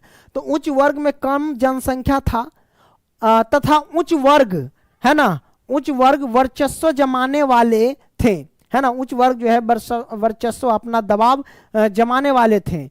जमींदार यानी ढेर सारे खेतों का मालिक था, जमींदार भी था जो ढेर सारे, बहुत सारे खेतों का क्या था, मालिक था। सभी अधिकार दिए जाते थे इनको, सभी अधिकार जो था वो दिए जाते थे उच्च वर्ग के लोग में। निम्न वर्ग में जिसे कृषि वर्ग कहा जाता, कृषक वर्ग कहा जाता है, इसमें देखिए कि निम्न वर्ग का जनसंख्या बहुत ही अधिक था। सिंपल सी बात है, बड़ा करता उड़ता है रे, हेलो सब जानते हैं कि निम्न वर्ग में जो लोग आते हैं वो ज़्यादा, गरीब सब जो होता है उसका जनसंख्या ज़्यादा ही होता है, क्योंकि गरीब लोग काफ़ी ज़्यादा होते हैं है ना। तो निम्न वर्ग का जनसंख्या बहुत ही अधिक था है ना। निम्न वर्ग यानी जमीनहीन, निम्न वर्ग यानी जमीनहीन है ना, जिसके पास जमीन ना हो, जमीनहीन कहते हैं। जिसके पास भूमि ना हो उसी को भूमिहीन कहते हैं। यानी निम्न वर्ग वाले लोगों के पास जमीन नहीं था, जमीन नहीं था। यहां तक कि वह लोग जो है अपना घर भी नहीं बनाए थे, यहां तक कि अपना घर भी नहीं बनाए थे, किराए के जमीन पर रहते थे और किसी भी प्रकार किसी भी प्रकार को इनको अधिकार नहीं दिया जाता था, किसी प्रकार का इनको अधिकार नहीं दिया जाता था। तो ये आपने देखा उच्च वर्ग निम्न वर्ग के बारे में, है ना। आगे बढ़ते हैं। यूरोप समाज और असमान रूप से, है ना, विभाजित थे। यूरोप समाज जो है ना असमान रूप से क्या थे, तो विभाजित थे। तो इसके बारे में जानते हैं। यहाँ पे मैंने लिखा कि 19वीं शताब्दी के बाद एक नया वर्ग जुड़ा, मध्यम वर्ग, मिडिल क्लास। मिडिल क्लास में क्या क्या आते हैं, देखो सरकारी नौकरी जितना करता है ना सब मिडिल क्लास, है ना। अपना भरण पोषण अच्छे से खर्चा कर सकता है, अच्छा कपड़ा पहन सकता है, लेकिन वो चाहे कि कहीं पे बिल्डिंग बना ले बढ़िया से बढ़िया, वो नहीं हो सकता है ना मिडिल क्लास में। अब तुम कहोगे सर दरोगा सब तो बना लेता है, रे ऊंचे ऊपर घुसखोर सब होता है, अपना सैलरी पर आ जाओ ना तो नहीं होगा। अच्छा से खा पी सकता है, घर बना सकता है, रह सकता है ना, कार में घूम सकता है ना। लेकिन आप जो कहोगे कि बर्गर का बिल्डिंग बना ले, है ना, बर्गर का बिजनेस कर ले, तो समझ जाना कि वो 2 नंबर का धंधा कर रहा है मिडिल क्लास में, जो दरोगा सब है ना। इन्हीं से टेबल के अंदर से घुसाएगा, ले लेगा। क्या हो सर जी, सही बात की गलती? टेबल के अंदर लेता है कि नहीं? लोन ओकरे देगा, ये बात सही है। सरकारी जॉब लगेगा तो बैंक वाला से कहेगा लोन लेना लीजिए सर, है ना, समझ रहे हैं ना। गरीब को देखो, जिसके पास पैसा नहीं उसको पैसा नहीं दिया जाता, जिसके पास पैसा है उसी को कहता है पैसा ले लीजिए। है ना। तो मध्यम वर्ग में लोग सभी, है ना, मध्यम वर्ग में लोग सभी पढ़े लिखे होने के कारण, मध्यम वर्ग में सभी लोग पढ़े लिखे होते हैं, डॉक्टर इंजीनियर ये सब मध्यम वर्ग में आता है। मिडिल क्लास रहते हैं तो पढ़े लिखे ही होते हैं, है ना। पढ़े होने के कारण उसने उदारवादी राष्ट्रवाद की मांग कर दी, है ना, उदारवादी राष्ट्रवाद की मांग कर दी, है ना। आपको उदारवादी के बारे में अर्थ समझा दिए हैं। इनका जो है ना प्रोसेस धीरे धीरे चलता रहता है, ये विकास की ओर बहुत धीमे से आते हैं, है ना। पहले रीति रिवाज को प्राथमिकता देते हैं, उसके बाद ही विकास को देते हैं। आगे बढ़ते हैं। उदारवादी राष्ट्रवाद क्या होता है, उदारवादी राष्ट्रवाद क्या होता है, इसके बारे में जानते हैं। तो व्यक्तिगत स्वतंत्रता, है ना, व्यक्तिगत, प्रत्येक व्यक्ति को स्वतंत्रता मिलनी चाहिए, है ना, आजादी मिलनी चाहिए। तो व्यक्तिगत स्वतंत्रता, कानून के समझ, है ना, कानून के समझ, सब एक समान सरकार का पक्षधर होना चाहिए, है ना। बाजार की स्वतंत्रता, ये जहां चाहे वहां बिजनेस कर सकते हैं, जैसा चाहे वैसा बिजनेस कर सकते हैं, तो बाजार की स्वतंत्रता भी होनी चाहिए। तो ये उदारवादी राष्ट्रवाद कहलाता है ना। इस उदारवादी राष्ट्रवाद के चलते राष्ट्रवाद का विचार जो है सब जगह फैलने लगा, है ना। सभी लोगों का मांग होने लगा, है ना, उदारवादी राष्ट्रवाद चाहिए, है ना। ऐसा जब जान लिया तो क्या हुआ कि इस उदारवादी राष्ट्रवाद के चलते राष्ट्रवाद का विचार सब जगह फैलने लगा, है ना, और उसकी मांग होने लगी, किसकी? उदारवादी की, कि उदारवादी होने चाहिए, जिससे, है ना, जिससे, है ना, हम लोग स्वतंत्र रहें, सबके लिए कानून समान हो, सरकार सबके लिए नियम और शर्तें समान लगावे, है ना। ये आपने समझ लिया उदारवादी राष्ट्रवाद के बारे में। आगे बढ़ते हैं। जोल्वेराइन, जोल्वेराइन एक संस्था है, किसकी? तो व्यापारियों की संस्था है। ये ऑब्जेक्टिव क्वेश्चन है, आप लोग लिख लेना। जोल्वेराइन किसकी संस्था है? तो व्यापारियों की है ना। इसमें व्यापारी लोग सब आते हैं, तो इनके बारे में जान लेते हैं, व्यापारियों लोग का क्या राय विचार है ना। इस संगठन से जितने भी शुल्क अवरोध था, है ना, उसे खत्म कर दिया गया, है ना। क्या था? उसे खत्म कर दिया गया। अगला पॉइंट है कि मुद्राओं की संख्या, क्या है? मुद्राओं की संख्या पहले की अपेक्षा कम कर दिया गया। मुद्राओं की संख्या जो है वो पहले की अपेक्षा क्या कर दिया गया? इसको कम कर दिया गया। क्योंकि पहले प्रत्येक राज्य में, है ना, अलग अलग राज्य में अलग अलग मुद्रा चलती थी, है ना। सब राज्य में, मतलब इस राज्य में कोई और मुद्रा, उस राज्य में कुछ और मुद्रा, उस राज्य में कुछ और मुद्रा, ऐसे चलती थी, है ना, जिससे व्यापारियों को दिक्कत का सामना करना पड़ता था। सिंपल सी बात है, आपके पास कुछ और मुद्रा, उसके पास कुछ और मुद्रा, तो व्यापारी अपना प्रोडक्ट बेचने में उसको दिक्कत का सामना करना पड़ता था, है ना, करना पड़ता था। पैसे को, है ना, बदलने में, और हर राज्य में अपना अपना सिक्का हुआ करता था, है ना। पैसे को बदलने में, और हर राज्य में क्या होता था, अपना अपना सिक्का हुआ करता था, है ना। लेकिन मुद्राओं की संख्या कम करके 2 कर दी गई। मुद्राओं की संख्या जो है कम करके कितनी, 2 कर दिया गया। और इससे, है ना, इससे पहले 30 से भी ज्यादा मुद्रा वहां पर थी, है ना। ये आपने समझा। तो जलवेराइन के बारे में जो संस्था व्यापारियों की, तो व्यापारियों की कुछ यहाँ पे थॉट है, वो आपने जान लिया। आगे बढ़ते हैं सर। यहाँ पे देखिए कि नेपोलियन के समय केवल पुरुष, नेपोलियन के समय केवल पुरुष जिसके पास धन था वही वोट दे सकते हैं। वही जैसे वोट गिरता है ना, वही वोट दे सकते हैं जिसके पास, वो ऐसा पुरुष जिसके पास पैसा हो, खूब हो, धन हो, वही लोग वोट दे सकते थे। किसके समय में, तो नेपोलियन के समय में। चौपट, है ना।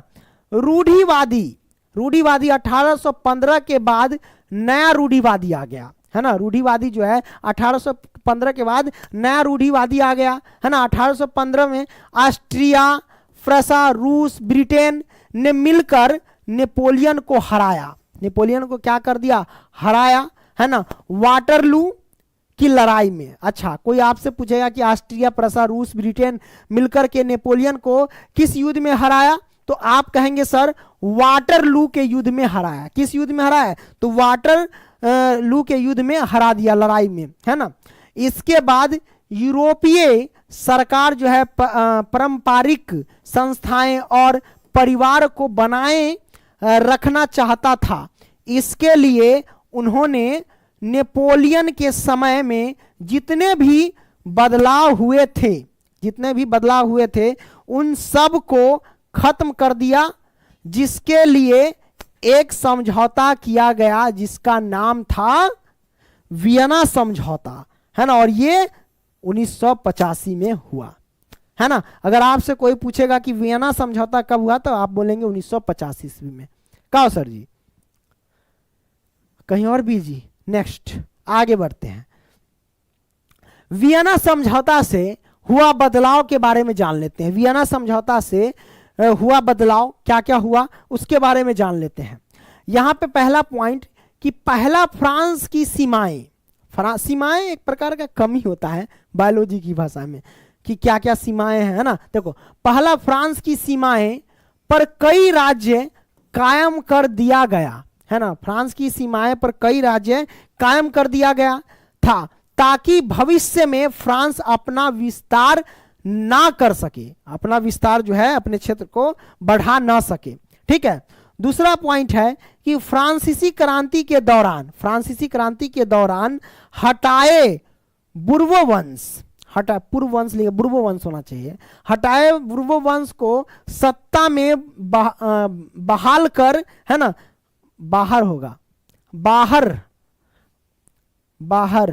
है ना, बाहर कर दिया गया और राजतंत्र जारी कर दिया गया, ठीक है। यह आपने समझ लिया। नेक्स्ट, क्रांतिकारियों के बारे में जान लेते हैं, है ना। क्रांतिकारियों, देखो, यूरोपियन, क्या मैंने लिखा कि यूरोपियन सरकार के इन सारे निर्णय के विरोध में क्रांतिकारी ने, है ना, जन्म लिया। क्रांतिकारियों ने अंदर ही अंदर कुछ खुफिया समाज का निर्माण किया। क्या किया, खुफिया समाज का निर्माण किया, ना कहते खुफिया एजेंसी, है ना। उसी प्रकार से खुफिया समाज का निर्माण कर लिया, जिसका गुप्त खुफिया समाज के निर्माण का एक काम किया, जिसका मुख्य मकसद था, क्या मुख्य मकसद था, लक्ष्य था, मुख्य मकसद लक्ष्य था। क्या लक्ष्य था, यहां पे देख सकते हैं, राष्ट्रवाद का बदलाव, है ना। दूसरा लक्ष्य था वियना संधि का विरोध करना, और तीसरा था स्वतंत्रता के लिए लड़ना, है ना। इन तीनों के बारे में हम जानेंगे। तो आइए हम क्या करते हैं, आगे बढ़ते हैं। तो ये आपने समझ लिया, है ना, ये मिटा दिए हैं क्योंकि हमें एडिट करना पड़ा था, है ना। चलिए अब हम क्या करते हैं, नेक्स्ट चलते हैं। अब यहां पे क्या आवाज कर रहा है, टे टे बोल रहा था, हाँ। तो मैं क्या पढ़ाने वाला हूं, यहां पे देख सकते हैं कि क्रांतिकारियों का युग, जैसे कि योग लिखा गया, ये युग होगा, ठीक है। तो क्रांतिकारियों का युग जो है ना, कितना से कितना ईस्वी को कहा जाता है तो 1830 से 1848 ईस्वी को क्रांतिकारियों का युग कहा जाता है। यहां पे मैं लिख देता हूं 1848 ईस्वी, ठीक है। तो क्रांतिकारियों के युग को हम क्या मतलब 1830 से लेकर के 1848 ईस्वी को क्रांतिकारियों का युग कहा जाता है। अब आज थोड़ी सी चेंज हो रही है। ये सब फैक्ट है, मैं फैक्ट बताने जा रहा हूं। यहां पे देखो, जैसा कि यूनान में स्वतंत्रता के लिए संघर्ष जो है ना वो 1821 ईस्वी से ही प्रारंभ हो गया था, है ना। यूनान में स्वतंत्रता के लिए यानी आजादी के लिए ये जो संघर्ष जो है वो कितना ईस्वी से 1821 ईस्वी से ही प्रारंभ हो गया था, यानी शुरू हो गया था। अगला पॉइंट मैंने लिया कि यूनानी लड़ाई, है ना, यूनानी लड़ाई में अनेक मदद किया। इस लड़ाई में यानी यूनानी लड़ाई में बहुत सारे लोग मदद किया, और इस लड़ाई में जो है यूनानी जो है ना वो खुद थे और कुछ पश्चिमी यूरोपीय के थे, है ना, कुछ पश्चिमी यूरोपीय के थे। यूनानी तो खुद थे यूनानी लोग, है ना, लेकिन इसके साथ पश्चिमी यूरोपीयों के भी थे, है ना, और कलाकारों ने भी अपनी पेंटिंग से इसमें मदद किए। मतलब कलाकार ने चित्र के माध्यम से राष्ट्रवादी भावना को जगाया लोगों के बीच में, है ना। तो कलाकारों ने भी अपनी पेंटिंग से इसमें मदद किए और कवि भी इसमें शामिल थे, है ना। ये आपने देखा।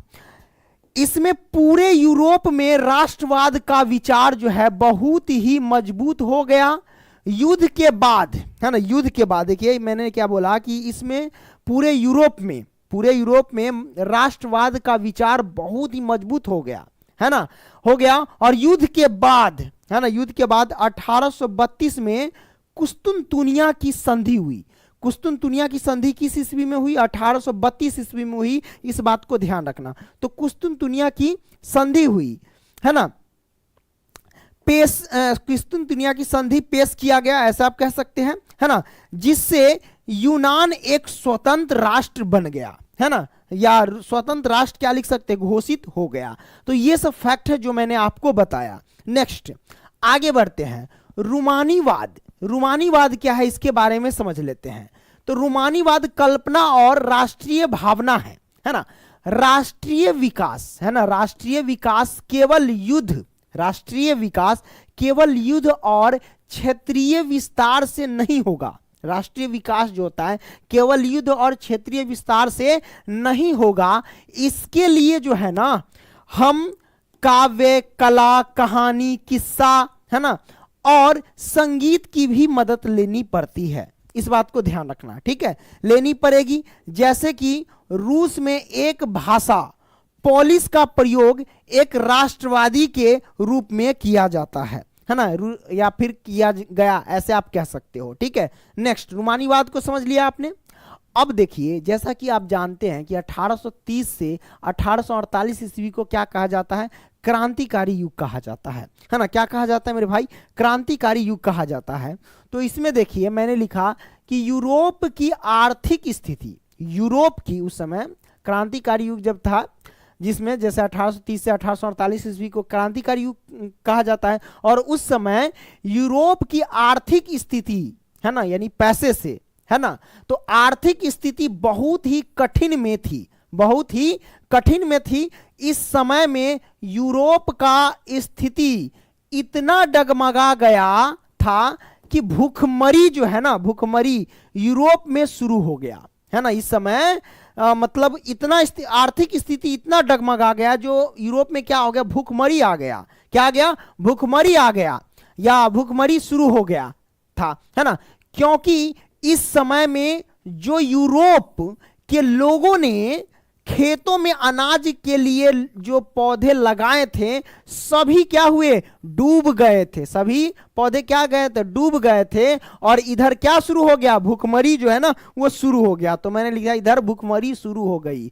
बहुत ही ज्यादा कठिनाई का सामना करना पड़ा, है ना, इस समय में यूरोप के लोगों को, ठीक है। इस बात को ध्यान रखना। नेक्स्ट आगे देखिए, जन विद्रोह क्या है? जन विद्रोह के बारे में जानते हैं। देखिए, यूरोप के जितने भी लोग थे, यूरोप के जितने भी लोग थे, उसने सरकार के, है ना, जन का मतलब होता है लोग, लोगों का विद्रोह के बारे में जान लेते हैं।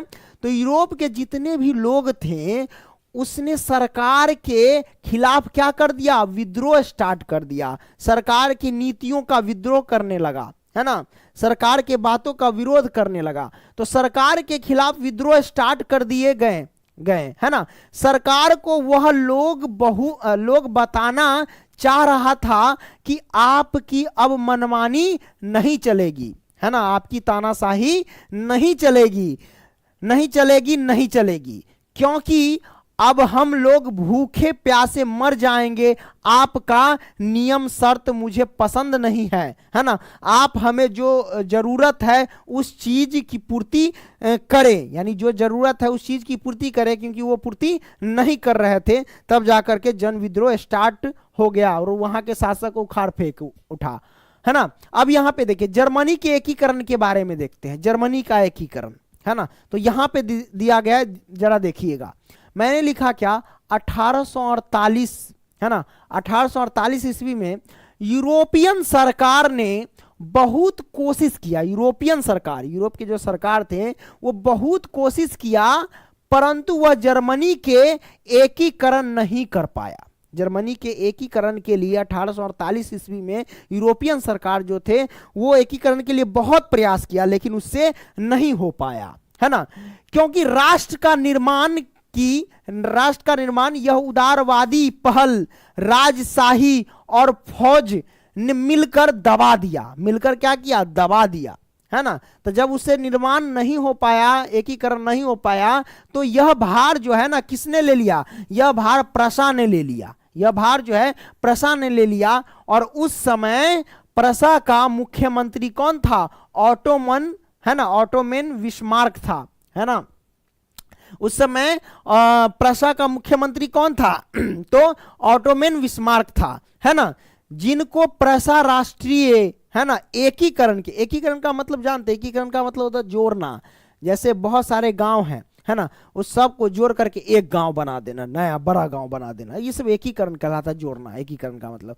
तो एकीकरण का नेतृत्व किया 7 वर्ष के दौरान और ऑस्ट्रेलिया, है ना, ऑस्ट्रेलिया, डेनमार्क और, है ना, डेनमार्क और फ्रांस से, तीनों से युद्ध में प्रशा की जीत हुई, प्रशा की क्या हो गई, जीत हुई, और एकीकरण की प्रक्रिया जो है पूरी हुई। तथा जनवरी 1871 में वर्साय में हुए एक समारोह में प्रशा ने राजा विलियम प्रथम के जर्मन का सम्राट घोषित कर दिया, है ना। आगे बढ़ते हैं। अब जर्मनी के एकीकरण की बाधाएं क्या थी, जर्मनी के जब एकीकरण हो रहा था तो उसकी बाधाएं क्या थी, यह आपको बताना है ना। तो यहां पे लिखो, जर्मनी पूरी तरह से विखंडित राज्य था, जर्मनी जो था वो पूरी तरह से क्या था, विखंडित राज्य था, है ना, अलग अलग भाग में बटे हुए थे, है ना, विखंडित राज्य था, जिनमें 300 छोटे बड़े राज्य थे। उनमें धार्मिक, राजनीतिक तथा सामाजिक विषमताओं भी मौजूद थी। वहां प्रशा शक्तिशाली राज्य था, वहां जो था प्रशा जो था वो शक्तिशाली राज्य था, है ना, एवं अपना प्रभाव बनाए हुए था। उसमें जर्मन राष्ट्रवाद की भावना का अभाव था, है ना, जिसके कारण एकीकरण का मुद्दा, है ना, उनके समझ में नहीं था। ठीक है, यह आपने देख लिया। अगला पॉइंट यहां पे देख सकते हैं। अगला पॉइंट है कि इटली जर्मनी, देखिए यहां पे इटली जर्मनी का एकीकरण के इतिहास में, इटली जर्मनी का एकीकरण, इटली और जर्मनी के एकीकरण के इतिहास में 19वीं सदी के पहले, है ना, पहले इटली में 13 राज्य थे। इटली में कितने राज्य थे, 13 राज्य थे, है ना। इटली के एकीकरण का जनक, इटली के एकीकरण का जनक किसे कहा जाता था, तो जोसेफ मेजनी को कहा जाता था। मेजनी का पूरा नाम जोसेफ मेजनी है, ठीक है। तो इटली के एकीकरण का जनक, जनक यानी पिता, है ना, किसे कहा जाता था उस समय, जोसेफ मेजनी को माना जाता था, है ना। अब देखिए अगला पॉइंट है कि मेजनी का जन्म जेनेवा में हुआ था। मेजनी का, जोसेफ मेजनी जो है, इनका जन्म कहां हुआ था, तो जेनेवा में हुआ था, है ना। इटली के एकीकरण में सबसे बड़ा बाधक कौन था, तो ऑस्ट्रिया था। इटली के एकीकरण में सबसे बड़ा बाधक कौन था, तो ऑस्ट्रिया था, इस बात को ध्यान रखना, ठीक है। अगला पॉइंट है, इटली की समस्या को काउंट काबूर ने अंतरराष्ट्रीय समस्या बना दिया था। इटली की समस्या के, इटली की जो समस्या थी उसे अंतरराष्ट्रीय समस्या कौन बना दिया, तो काउंट काबूर ने बना दिया। कौन बना दिया, काउंट काबूर ने बना दिया, ठीक है। इटली के एकीकरण की तलवार, है ना, इटली के एकीकरण की तलवार गैरीबाल्डी को कहा जाता है। अगर आपसे कोई पूछे कि इटली के एकीकरण की तलवार किसे कहा जाता है तो आप कहना गैरीबाल्डी को कहा जाता है। ठीक है, अगला पॉइंट है, इटली के एकीकरण का श्रेय मेजनी, काउंट काबूर और गैरीबाल्डी को दिया जाता है। इटली के एकीकरण में मतलब इटली का जब एकीकरण हो रहा था उसमें महत्वपूर्ण भूमिका निभाए थे कौन? मेजनी, काउंट काबूर और गैरीबाल्डी। ठीक है, नेक्स्ट यहां पे देख सकते हैं यंग इटली की स्थापना, यंग इटली की स्थापना जो है 1831 ईस्वी में जोसेफ मेजनी ने किया, है ना। क्लियर, ये सब फैक्ट है, आप ऑब्जेक्टिव क्वेश्चन भी समझ सकते हैं, इसको याद करें तो बढ़िया रहेगा। नेक्स्ट, गैरीबाल्डी लाल कुर्ती नाम से सेना का संगठन किया था, है ना। अगर आपसे पूछे कि गैरीबाल्डी ने किस सेना का संगठन किया था तो आप कहना लाल कुर्ती नामक सेना का संगठन किया था, कौन? तो गैरीबाल्डी। अगला पॉइंट है विक्टर एमैनुएल है ना, विक्टर एमैनुएल, है ना, सार्डिनिया का शासक था। विक्टर एमैनुएल जो था वो कहां का शासक था? तो सार्डिनिया का शासक था, है ना। अगला पॉइंट है इटली के एकीकरण की शुरुआत, इटली के एकीकरण की शुरुआत जो है लोम्बार्डी और सार्डिनिया राज्यों के मेल से हुई थी, है ना। इटली के एकीकरण की शुरुआत किसके मेल से हुई थी? तो लोम्बार्डी और सार्डिनिया के मेल से हुई थी। ठीक है, अगला पॉइंट है इटली राज्य का, इटली राष्ट्र, है ना, इटली राष्ट्र का जन्म 2 अप्रैल 1860 को मना जाता है ना। इटली राष्ट्र का जन्म जो है वो 2 अप्रैल 1860 ईस्वी को माना जाता है, इस बात को ध्यान रखना। अगला पॉइंट है 1871 ईस्वी में रोम को संयुक्त, है ना, संयुक्त इटली का राजधानी घोषित किया गया। ओके, नेक्स्ट, ये सब फैक्ट है, पॉइंट टू पॉइंट मैं अभी आपको बता रहा हूं। ठीक है, नेक्स्ट क्वेश्चन, अगला पॉइंट, यदि समाज में क्रांति लानी हो तो क्रांति का नेतृत्व नवयुवकों के हाथ में दे दो, यह कथन किसने कहा? है ना, तो यह कथन जो है जोसेफ मेजनी ने कहा, है ना। अगर आपसे ऑब्जेक्टिव पूछे, क्या आपसे ऑब्जेक्टिव पूछे कि यदि समाज में क्रांति लानी हो, है ना, तो क्रांति का नेतृत्व युवाओं के हाथ में दे दो, यह कथन किसने कहा? तो आप कहेंगे जोसेफ मेजनी ने कहा। ठीक है, अगला पॉइंट है कि इटली का एकीकरण 1871 ईस्वी में काउंट काबूर ने किया। इटली का एकीकरण 1871 ईस्वी में किसने किया? काउंट काबूर ने किया। इटली की एकता का जन्मदाता नेपोलियन था, है ना, या इटली के जन्मदाता, इटली के एकता का जन्मदाता नेपोलियन को कहा जाता है, ऐसे आप बोल सकते हैं। नेक्स्ट पॉइंट, आगे बढ़ते हैं चार्ल्स 10 के बारे में। तो चार्ल्स 10 का शासनकाल के बारे में जान लेते हैं क्या है ना। देखिए, चार्ल्स 10 बहुत, है ना, बहुत ही प्रतिक्रियावादी शासक था, है ना, बहुत ही प्रतिक्रियावादी शासक था। चार्ल्स 10 जो था वो बहुत ही प्रतिक्रियावादी शासक था, है ना। चार्ल्स 10 ने पोलिगनेट बोल सकते हैं, तो पोलिगनेट को प्रधानमंत्री बना देता है ना। अमीर लोगों को मतदान देने का अधिकार दिया, है ना, कौन दिया? तो चार्ल्स 10 ने। गरीब लोग तथा महिला को मतदान देने का अधिकार नहीं दिया, किसने? तो चार्ल्स 10 ने। गरीब तथा महिला को शिक्षा का अधिकार नहीं था, है ना। 28 जुलाई 1830, है ना, 28 जुलाई 1830 में जनता में आक्रोश आ गया जब ये सब नहीं दिया तो, है ना। 1830 के फ्रांसीसी क्रांति के कारण क्या थे इसके बारे में बताना है। तो पहला कारण आप ऐसे कह सकते हैं कि मेटरनिक की प्रतिक्रियावादी नीति, है ना। चार्ल्स 10 की निरंकुश शासन, ये सब समझ गए हैं, सबके शब्द का अर्थ आप समझ चुके हैं कि प्रतिक्रियावादी क्या है, निरंकुश शासक क्या होता है ना, शासन क्या होता है। चार्ल्स 10 जनतंत्रवादी भावना को दबाना, है ना, उदारवादियों द्वारा अभिजात वर्ग की व्यवस्था का विरोध करना, तो ये सब इनके कारण थे। 1830 के फ्रांसीसी क्रांति के कारण ये सब आप डाल सकते जब आपसे पूछे तो। नेक्स्ट, 1830 के फ्रांसीसी क्रांति के परिणाम क्या? वो तो कारण थे, लेकिन परिणाम क्या आया, है ना। तो पहला परिणाम यह हुआ कि चार्ल्स 10 फ्रांस की गद्दी छोड़कर इंग्लैंड भाग भाग गया, है ना, इसे इंग्लैंड भागना पड़ा। ठीक है, अगला पॉइंट है कि फ्रांस में बुर्बो वंश का अंत हो गया, फ्रांस में जो है बुर्बो वंश का अंत हो गया। अगला पॉइंट है कि फिर आयले, है ना, आलेयंस वंश के लुई फिलिप को शासक बनाया गया, है ना। अगला पॉइंट, संवैधानिक राजतंत्र को स्थापित किया, है ना। उसके बाद मेटरनिक व्यवस्था को भंग कर दिया, है ना, कर दिया। अगला पॉइंट है कि 1830 से 1848 ईस्वी, है ना, लुई फिलिप थे, ओके, इनका शासन था। आगे बढ़ते हैं 1848 के, अगला जो था ये 1830 के, अब 1848 के फ्रांसीसी क्रांति के कारण क्या थे ये आपको बताना है ना। लुई फिलिप का नीति कमजोर नीति था, है ना, इनका नीति क्या था, कमजोर नीति था। अगला पॉइंट क्या है कि लुई फिलिप ने प्रधानमंत्री गोजो को, कहीं कहीं गीजो रहता है ना, तो लुई फिलिप ने प्रधानमंत्री गोजो को बना दिया था, जो कि किसी प्रकार का सुधार नहीं कर रहा था, ये एकदम बैठा था, कोई मतलब कोई विकास ही नहीं कर रहा था, किसी चीज में सुधार ही नहीं कर रहा था, है ना। अगला पॉइंट, पूंजीपति के साथ देने लगा, है ना, ये जो था ये पूंजीपति को क्या करने लगा, साथ देने लगा, जो जिसके पास बिजनेसमैन है, जिसके पास पैसा है ना, उनका साथ देने लगा, गरीब का साथ नहीं दे रहा था, है ना। आयात निर्यात पर ध्यान नहीं दे रहा था, है ना, आयात निर्यात पर क्या कर रहा था, ध्यान नहीं दे रहा था। बेरोजगारी और भूखमरी आ गया इसके कारण, है ना। लोगों ने फिर से राजा का विरोध कर राजा को भगा दिया।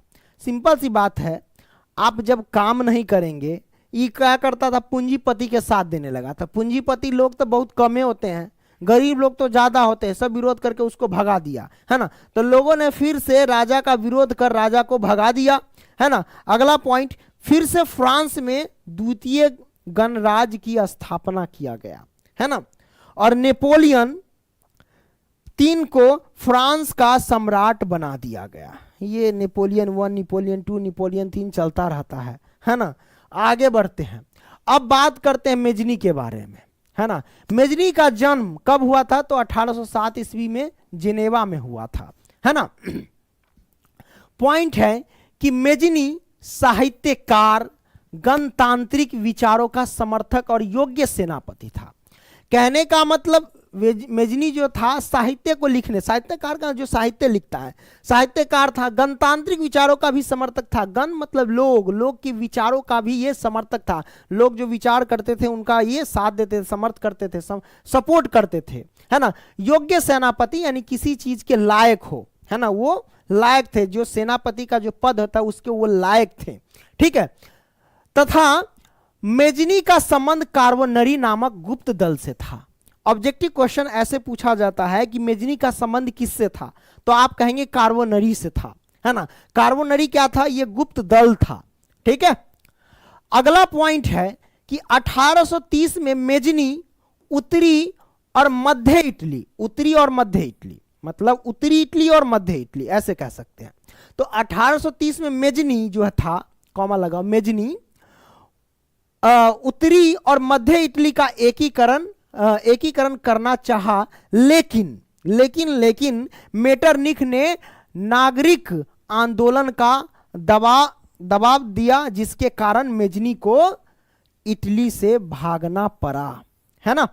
अगला पॉइंट है, मेजनी ने 1831 में यंग इटली नामक संस्था का स्थापना किया, है ना। अगर आपसे कोई पूछे कि 1831 ईस्वी में यंग इटली नामक का स्थापना किसने किया, तो आप कहेंगे सर मेजनी ने किया, ठीक है।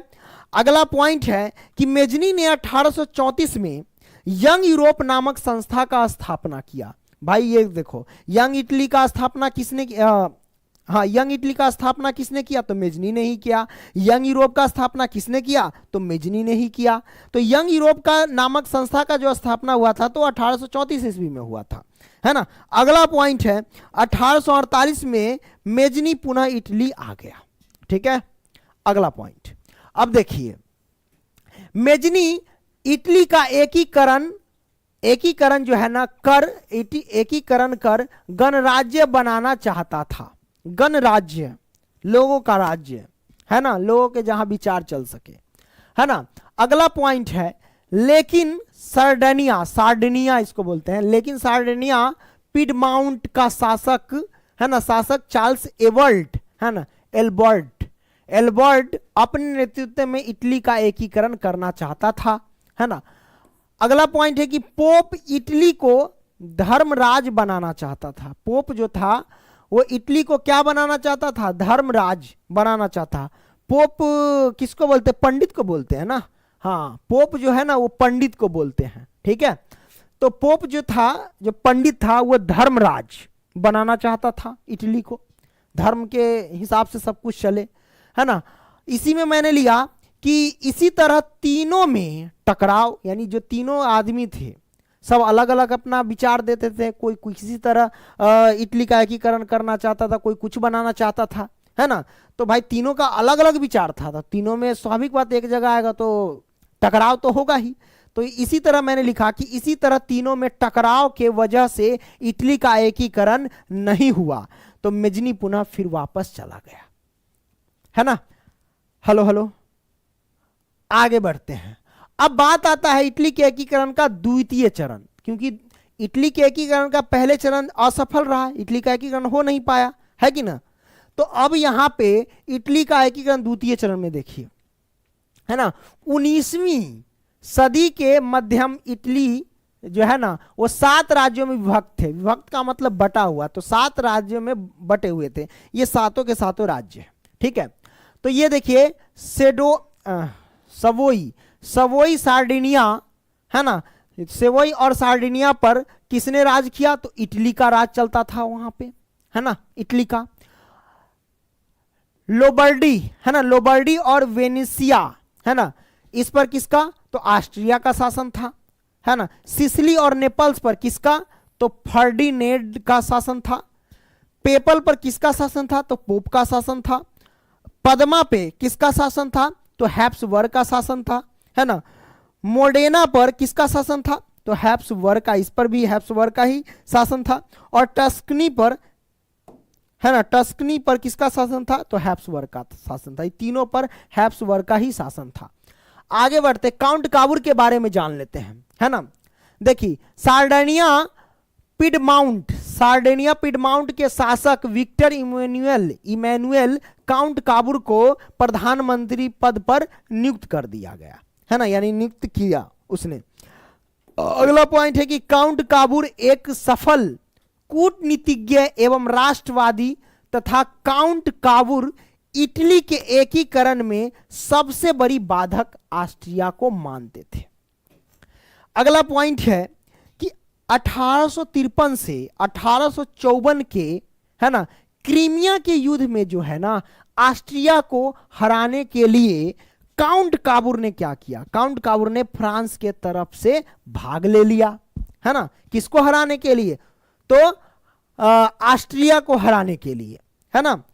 अच्छा, अगला पॉइंट है कि काउंट काबूर ने फ्रांस के नेपोलियन 3 से एक कूटनीतिज्ञ संधि ऑस्ट्रिया को पराजित करने के लिए किया, है ना। एक कूटनीतिज्ञ संधि किया, किसको पराजित करने के लिए? ऑस्ट्रिया को पराजित करने के लिए। अगला पॉइंट कि काउंट काबूर ऑस्ट्रिया को, है ना, काउंट काबूर जो है ऑस्ट्रिया को हराकर लोम्बार्डी, है ना, और पिडमाउंट पर कब्जा कर लिया। अगला पॉइंट, फ्रांस का मदद करने के बदले में काबूर ने नीस और सोवाय नामक रियासत फ्रांस को दे दी, है ना। अगला पॉइंट क्या है?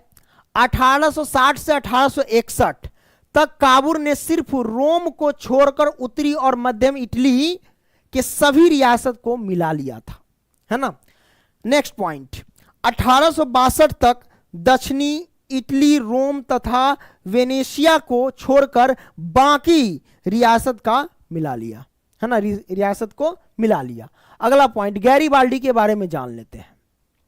गैरीबाल्डी पेशे से एक नाविक था। नाविक का मतलब होता है नाव चलाने वाला, वो नाव चलाते थे, तो पेशा उनका था नाव चलाना, है ना। तो गैरीबाल्डी पेशे से क्या थे मेरे भाई? नाविक थे। ऑब्जेक्टिव क्वेश्चन पूछ दिया जाता है कि गैरीबाल्डी पेशे से क्या थे, तो आप कहेंगे नाविक थे, है ना। और मेजनी के विचार का समर्थन, है ना, मेजनी के विचार का समर्थन तथा परंतु, देखिए मेजनी के विचार का समर्थन करते थे कौन? तो गैरीबाल्डी। तथा परंतु काहेला दे दिया, है ना, का समर्थन, परंतु बाद में, है ना, परंतु बाद में काबुल के संवैधानिक राजतंत्र का पक्षधर बन गया ही। पहले गैरीबाल्डी जो ना मेजनी के विचार का पहले गैरीबाल्डी समर्थक था, लेकिन बाद में वो बदल गया, किसका पक्षधर हो गया? तो संवैधानिक राजतंत्र का पक्षधर हो गया।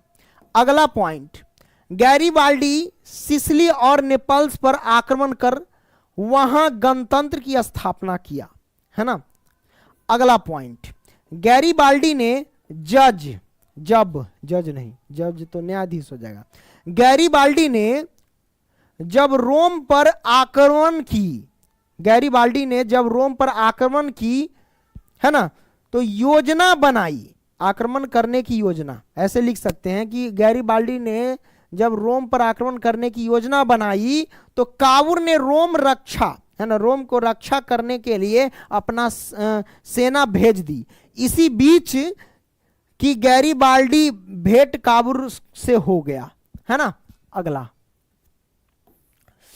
वह दक्षिण इटली के जीते गए क्षेत्र को विक्टर इमैनुअल को दे दिया। सब पॉइंट है तो ज्यादा इसमें कुछ बहस करने की जरूरत नहीं है, सब पॉइंट हमने लिख ही दिया है ना। 1862 में काबुल की मृत्यु हो गया। काबुल की मृत्यु कब हुई थी सर? तो आप कहेंगे सर 1862 ईस्वी में काबुल की मृत्यु हो गई थी, काउंट काबुल की, है ना। 1871 में फ्रांस प्रसा युद्ध के दौरान विक्टर इमैनुअल ने रोम को इटली में मिला लिया। रोम को किसमें? इटली में मिला लिया और रोम अपना राजधानी घोषित कर दिया, है ना। अगला पॉइंट है, इस प्रकार इटली का एकीकरण 1871 में पूर्ण हुआ। तो इटली का एकीकरण किस ईस्वी में पूर्ण हुआ? 1871 ईस्वी में पूर्ण हुआ। नेक्स्ट, जर्मनी का एकीकरण के बारे में जान लेते हैं। जर्मनी का एकीकरण, देखिए जर्मनी का एकीकरण बिस्मार्क ने किया। पहला पॉइंट कि अगर आपसे कोई पूछे कि जर्मनी का एकीकरण किसने किया तो आप कहेंगे बिस्मार्क ने किया, है ना। पॉइंट यहां लिखा गया है, एकदम फैक्ट। बिस्मार्क प्रसा के शासक विलियम प्रथम का प्रधानमंत्री था। बिस्मार्क वो कहां का शासक? प्रसा के शासक, है ना। प्रसा के शासक विलियम प्रथम का क्या था? प्रधानमंत्री था, है ना। जर्मनी का सबसे शक्तिशाली राज्य कौन था? प्रसा था। जर्मनी का सबसे शक्तिशाली राज्य, जर्मनी में बहुत सारे राज्य हैं तो उसमें शक्तिशाली राज्य कौन था? प्रसा था, है ना। अगला पॉइंट, बिस्मार्क जर्मनी का एकीकरण प्रसा के नेतृत्व में चाहता था। बिस्मार्क जो था किसका? जर्मनी का एकीकरण करने के लिए किसके नेतृत्व में? प्रसा के नेतृत्व में करना चाहता था, है ना। विलियम को जर्मन संघ के सम्राट का ताज 8 फरवरी 1871 ईस्वी में पहनाया, है ना। अगला पॉइंट है कि बिस्मार्क को सबसे अधिक भय किससे था? तो फ्रांस से था। बिस्मार्क को सबसे अधिक भय किससे था? तो फ्रांस से था। नेक्स्ट, है ना, बिस्मार्क 8 फरवरी 1871 में विलियम प्रथम को जर्मन संघ का ताज पहनाया गया, है ना। बिस्मार्क को सबसे अधिक डर किससे था? फ्रांस से था, ये मैंने आपको बता दिया, है ना। ऑस्ट्रिया का चांसलर कौन था? मेटरनिक था। अगर आपसे कोई पूछे कि ऑस्ट्रिया का चांसलर किसे कहा जाता है? मेटरनिक को कहा जाता है। तो ऑस्ट्रिया का चांसलर मेटरनिक था। इसका जन्म कब हुआ था? तो 15 मई, क्या होगा? 15 मई 1773 ईस्वी में हुआ था, है ना। तो जन्म इतना में हुआ था। को कॉबजेल यानी मेटरनिक को कॉबजेल नामक नगर में हुआ था, है ना। मतलब 1773 को कॉबजेल नामक नगर में हुआ था, है ना।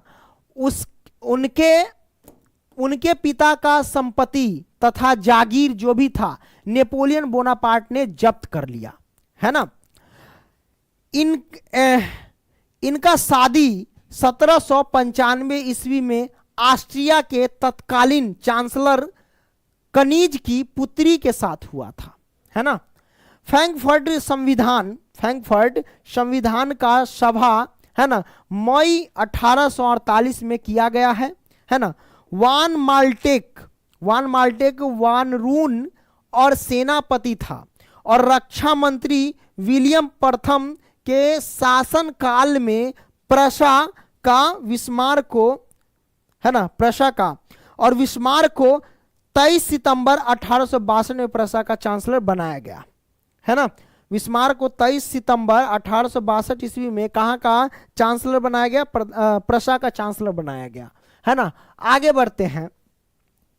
1866 में सेरेजोवा के युद्ध में ऑस्ट्रिया ने प्रशा के आगे आत्मसमर्पण कर दिया तथा 23 अगस्त 1886 के संधि में ऑस्ट्रिया जर्मन संघ में शामिल हुआ। अगला पॉइंट है कि 15 जुलाई 1870 ईस्वी को प्रथा तथा फ्रांस, ये प्रशा होगा, क्या होगा? प्रशा तथा फ्रांस के बीच सेडान का युद्ध हुआ तथा नेपोलियन तृतीय ने प्रशा के आगे 1 सितंबर 1870 को ही आत्मसमर्पण किया। ठीक है। अगला पॉइंट है 10 मई 1871 ईस्वी को फ्रांस तथा प्रशा के बीच फ्रांस तथा प्रशा के बीच फैंकफर्ट की संधि, फ्रैंकफर्ट की संधि होगा, फ्रैंकफर्ट की संधि होगा, ये गलती लिखा। फ्रैंकफर्ट की संधि 10 मई 1871 ईस्वी को फ्रैंकफर्ट की संधि हुई, ऐसा लिखो, है ना। सेडान के युद्ध के बाद जर्मनी का एकीकरण समाप्त हुआ, है ना। सेडान के युद्ध के बाद जर्मनी का एकीकरण समाप्त हुआ। तो आई होप कि आप समझ गए होंगे। यहीं तक रहने देते हैं, इसके बाद ये चैप्टर समाप्त होता है। मिलेंगे अगली वीडियो में, तब तक के लिए बाय।